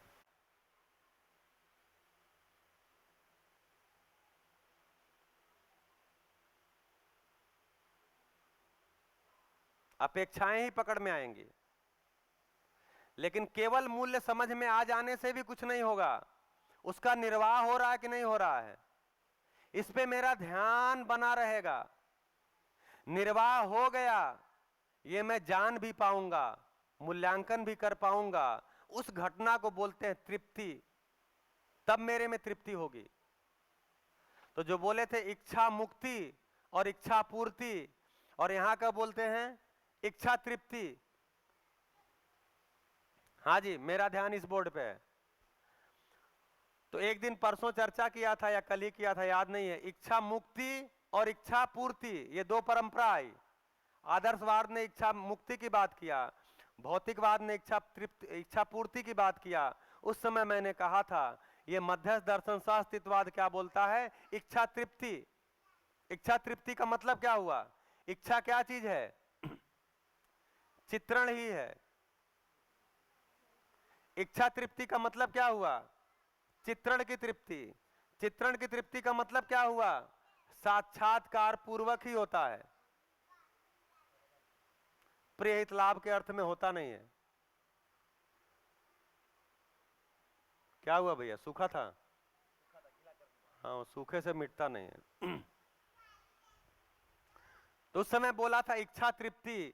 इच्छा तृप्ति का मतलब ये हुआ चित्रण की तृप्ति। चित्रण की तृप्ति का मतलब ये हुआ कि जो मेरे लिए आवश्यकताएं अनिरंतर हैं, सामयिक हैं, उसको मैं स्पष्टता से पहचान जाऊं, उसके लिए श्रम पूर्वक मैं उसको कर सकता हूं, ऐसा विश्वास मेरे में आ जाए।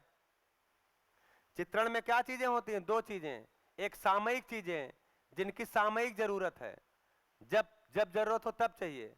दूसरी क्या है? निरंतर चीजें तो मेरे अंदर विश्वास क्या बनता है? इच्छा तृप्ति कब होती है? मेरे में विश्वास बनता है कि मेरे जी में जो असामयिक चीजें हैं, जो टाइम टू टाइम वाली चीजें हैं, उनका मैं उत्पादन कर सकता हूं, उनका मैं इंतजाम कर सकता हूं, और जो निरंतर चीजें हैं उसके लिए भी मैं समय निकाल सकता हूं। तो साक्षात्कार पूर्वक, तो जब साक्षात्कार पूर्वक चित्रण होता है तो इस साक्षात्कार का नाम चिंतन भी है। समझने के क्रम में साक्षात्कार होता है। जब बोध हो जाता है तो मैं चिंतन पूर्वक जीता हूं, तो मेरा सारा चित्रण चिंतन पूर्वक हो जाता है। उसी को बोला मेरी इच्छाएं तृप्त हो जाती हैं। उसको रहने दीजिए बस भैया, धन्यवाद। तब मेरे में तृप्ति होती है। तो संबंध में जी के तृप्ति होती है। तो संबंध में जो पहला मूल्य है, जिसको आधार मूल्य बोलते हैं, संबंध का आधार क्या चीज है? संबंध का आधार कौन सा मूल्य है? क्या चीज है? विश्वास।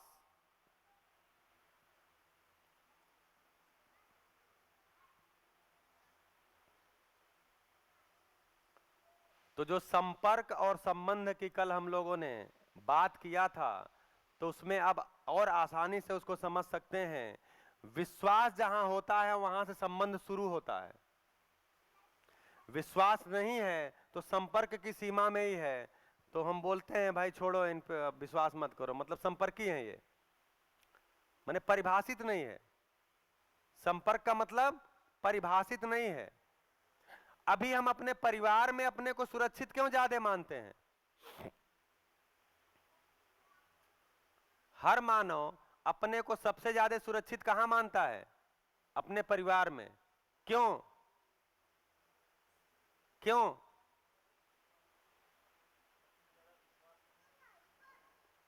विश्वास हो चाहे ना हो, अभी तो विश्वास पता नहीं है कि नहीं, अब जांचना पड़ेगा। लेकिन इतना है कि परिवार के सारे संबंध वेल डिफाइंड हैं, सुपरिभाषित हैं।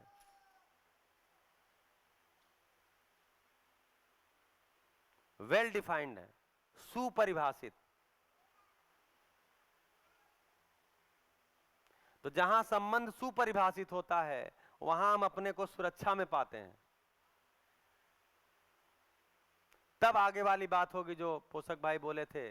इसका मतलब ही है वहां कम से कम न्यूनतम विश्वास तो एग्जिस्ट कर ही रहा है। तभी तो हम साथ में एक छत के नीचे रह रहे हैं। विश्वास है तभी तो एक ही मकान में रह रहे हैं। एक ही मकान में अलग अलग कमरों में हम रह रहे हैं, तो इसका मतलब विश्वास है ही है। एक मूल्य तो काम कर ही रहा कम से कम। अपना अपना जांच लीजिए। एक ही घर में रहते हैं लेकिन अलमारियों में ताले बंद हैं। हाँ, जब भी बाहर जाते हैं तो हमने अपना वाला दरवाजा लॉक करके बढ़िया बड़ा वाला ताला लगा के जाते हैं। तो देखना पड़ेगा कितना विश्वास भी अभी घरों में एग्जिस्ट कर रहा है। क्यों प्रिया? तो जान लीजिए, जब तक विश्वास से संबंध की शुरुआत होती है, इसलिए इसको आधार मूल्य बोलते हैं। विश्वास ही गायब है तो उसको संबंध बोलें कि ना बोलें?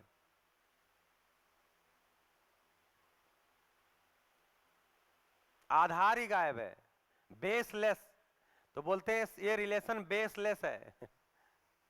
बेसलेस का मतलब बेस ही विश्वास ही है, रिलेशन का बेस विश्वास ही है, यानी विश्वास गायब है। तो हम ये नहीं कह रहे हैं गायब है, ठीक है, विश्वास है। परिवारों में विश्वास है, ऑफिस में विश्वास है, कंपनियों में विश्वास है, देश में विश्वास है, समाज में विश्वास है। तो सवाल यह है कि विश्वास क्या है? क्योंकि कोई चीज क्या है पहचानेंगे तभी तो पकड़ पाएंगे, तभी तो जांच पाएंगे कि विश्वास है कि नहीं है। तो विश्वास क्या है? ट्रस्ट। What is trust?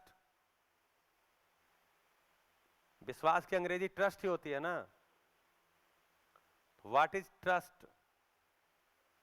विश्वास क्या है? गुजराती में विश्वास ही बोलते हैं ना। ठीक है, आपसे ठप्पा लगवाना जरूरी है। हाँ, नहीं तो एक दो शब्द सीखने से थोड़ी हो जाएगा। केम छो सीख लिया, काजो हो छे ये सीख लिया, इससे थोड़ी काम चल जाएगा। और शब्द भी आपसे पूछते ही रहेंगे। बताइए जी, विश्वास क्या है? कहाँ पर? पीछे। तो विश्वास एक हमारी इच्छा है कि हमें वो ऐसा मिले। क्या मिले? जो हम सोच रखते हैं, क्या ऐसी सोच हमारी रखते एक अपेक्षा होती है और वो टूट जाता है, तो वो अपेक्षा पूरी नहीं होती तो हम कहते हैं कि हमारा विश्वास टूट गया। तो इसमें विश्वास पकड़ में नहीं आया ना। विश्वास कोई चीज है, पकड़ में आ रही है? चीज नहीं है। चीज नहीं मतलब कोई वास्तविकता है कि नहीं है? वास्तविकता है। हाँ, तो क्या है वो वास्तविकता? हमारा भाव बोलते हैं कि इच्छा। हाँ, भाव ही है। विश्वास तो भाव ही है, लेकिन उस भाव को भी कैसे पकड़ा जाए, कैसे परिभाषित किया जाए विश्वास को? वो तो प्रैक्टिकली होगा तभी पता चलेगा।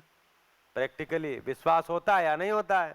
होता है। लोग बोलते हैं जी विश्वास होता है या नहीं होता है, तो मैं पूछता विश्वास क्या होता है? अरे बोले विश्वास होता है। हम हमारी बोले क्या होता है? बोले होता है। हाँ जी। हेलो सर, हमारी अपेक्षा। हाँ, हम दूसरे से कुछ अपेक्षा रखते हैं तो उसके ऊपर हम भरोसा बनाए रखते हैं कि वो ऐसा है वैसा है। तो विश्वास का ही दूसरा नाम भरोसा है। उससे विश्वास पकड़ में नहीं आया। चलिए और आगे। बहुत अच्छा, आपने अच्छा लेकिन डिफाइन करने की कोशिश की। अपेक्षा के संदर्भ में जो भाव है उसे विश्वास बोलेंगे। तो सारे ही भाव अपेक्षा के संदर्भ में है। सम्मान भी अपेक्षा ही है, प्यार भी अपेक्षा ही है। हाँ जी, बढ़िया। हाँ, उधर माइक जी। अपेक्षा की स्वीकृतियों का भाव। अपेक्षा की स्वीकृतियां, अपेक्षाएं स्वीकृति हैं। ठीक है। हाँ जी। विश्वास एक व्यवहार में विश्वास रहता है हम्म, कि मुझे किसी से कुछ अपेक्षा है या नहीं है, या मुझे मेरे साथ में जो व्यक्ति व्यवहार करेगा वो मेरे हित में या उसके हित में होगा या दोनों के हित में होगा, वो एक व्यवहार में ही पकड़ में आता है। तो ये तो पक्का है कि विश्वास व्यवहार में ही होता है। हेलो, व्यवहार में ही होने वाले। हाँ जी, कहाँ पर? जी।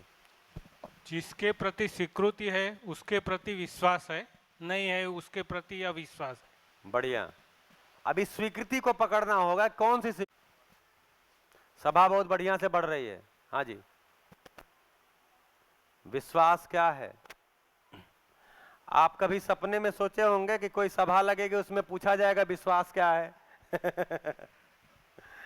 तो एक्चुअली ये हमारे पास शब्द हैं सारे, इसका हमारे पास अर्थ नहीं है। अच्छा, अर्थ भी आ गया तो वस्तु पकड़ में नहीं आ रही है क्या चीज? विश्वास नाम की चीज क्या है? इसीलिए जब जो चीज ही पकड़ में नहीं आ रही है तो फिर होगा कैसे वो? हाँ। अपेक्षाओं के निर्वाह की गारंटी। अपेक्षाओं के निर्वाह की गारंटी कहाँ? कागज पे दिया जाए? नहीं, लिख मतलब के? दिल से कि वो करेगा ही करेगा। हाँ, ठीक है। हाँ जी, इधर कोई? किसको माइक दिया इधर? हाँ। स्वीकृति के जो दो मानव होते हैं उनमें जो स्वीकृति से उससे विश्वास बढ़ता है। और आपने कहा कि स्वीकृति किस अर्थ में, तो सत्य के अर्थ में। बहुत बढ़िया। तो स्वीकृति ही है, विश्वास एक स्वीकृति ही है, लेकिन कौन सी तरह की उस स्वीकृति को कैसे पहचाने? हाँ जी, ऑन कर लीजिए माइक।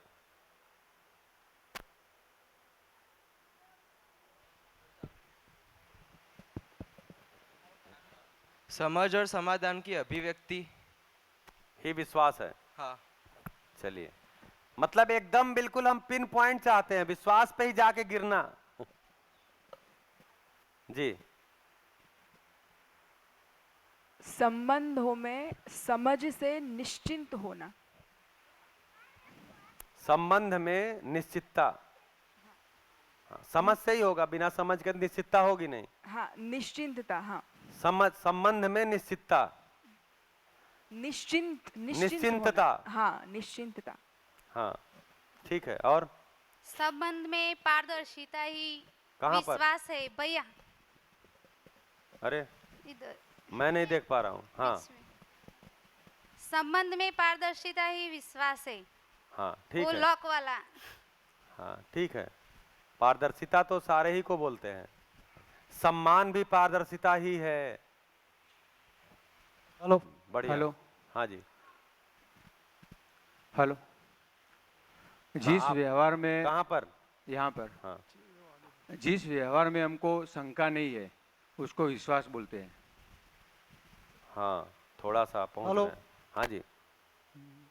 स्वीकृति और अस्वीकृति उसके बीच एक पॉइंट है, यानी कि उससे हम उस तरफ जा सकते हैं। वो पॉइंट विश्वास है, उसका कुछ आगे पता वही नहीं पॉइंट चलता। तो पूछ रहे हैं। नहीं, या यहाँ से विश्वास टूट गया तो पीछे बढ़ गया तो आगे, तो बच्चे की कुछ विश्वास नाम की चीज है हाँ जी बीच। हेलो। जी। दो जीवन के बीच में जो सहमति बनती है उसको विश्वास कहते हैं। दो जीवन के बीच में सहमति, ठीक है। तो दो जीवन के बीच में सहमति, बढ़िया। इसी को सम्मान भी बोलते हैं। हाँ जी। समझनी स्वीकृति એટલે જ વિશ્વાસ। समझ की स्वीकृति। समझ की। हाँ ठीक है। और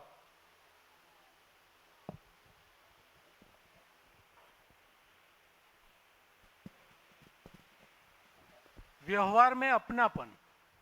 व्यवहार में अपनापन, ठीक है। प्रिया को दीजिए। हाँ जी।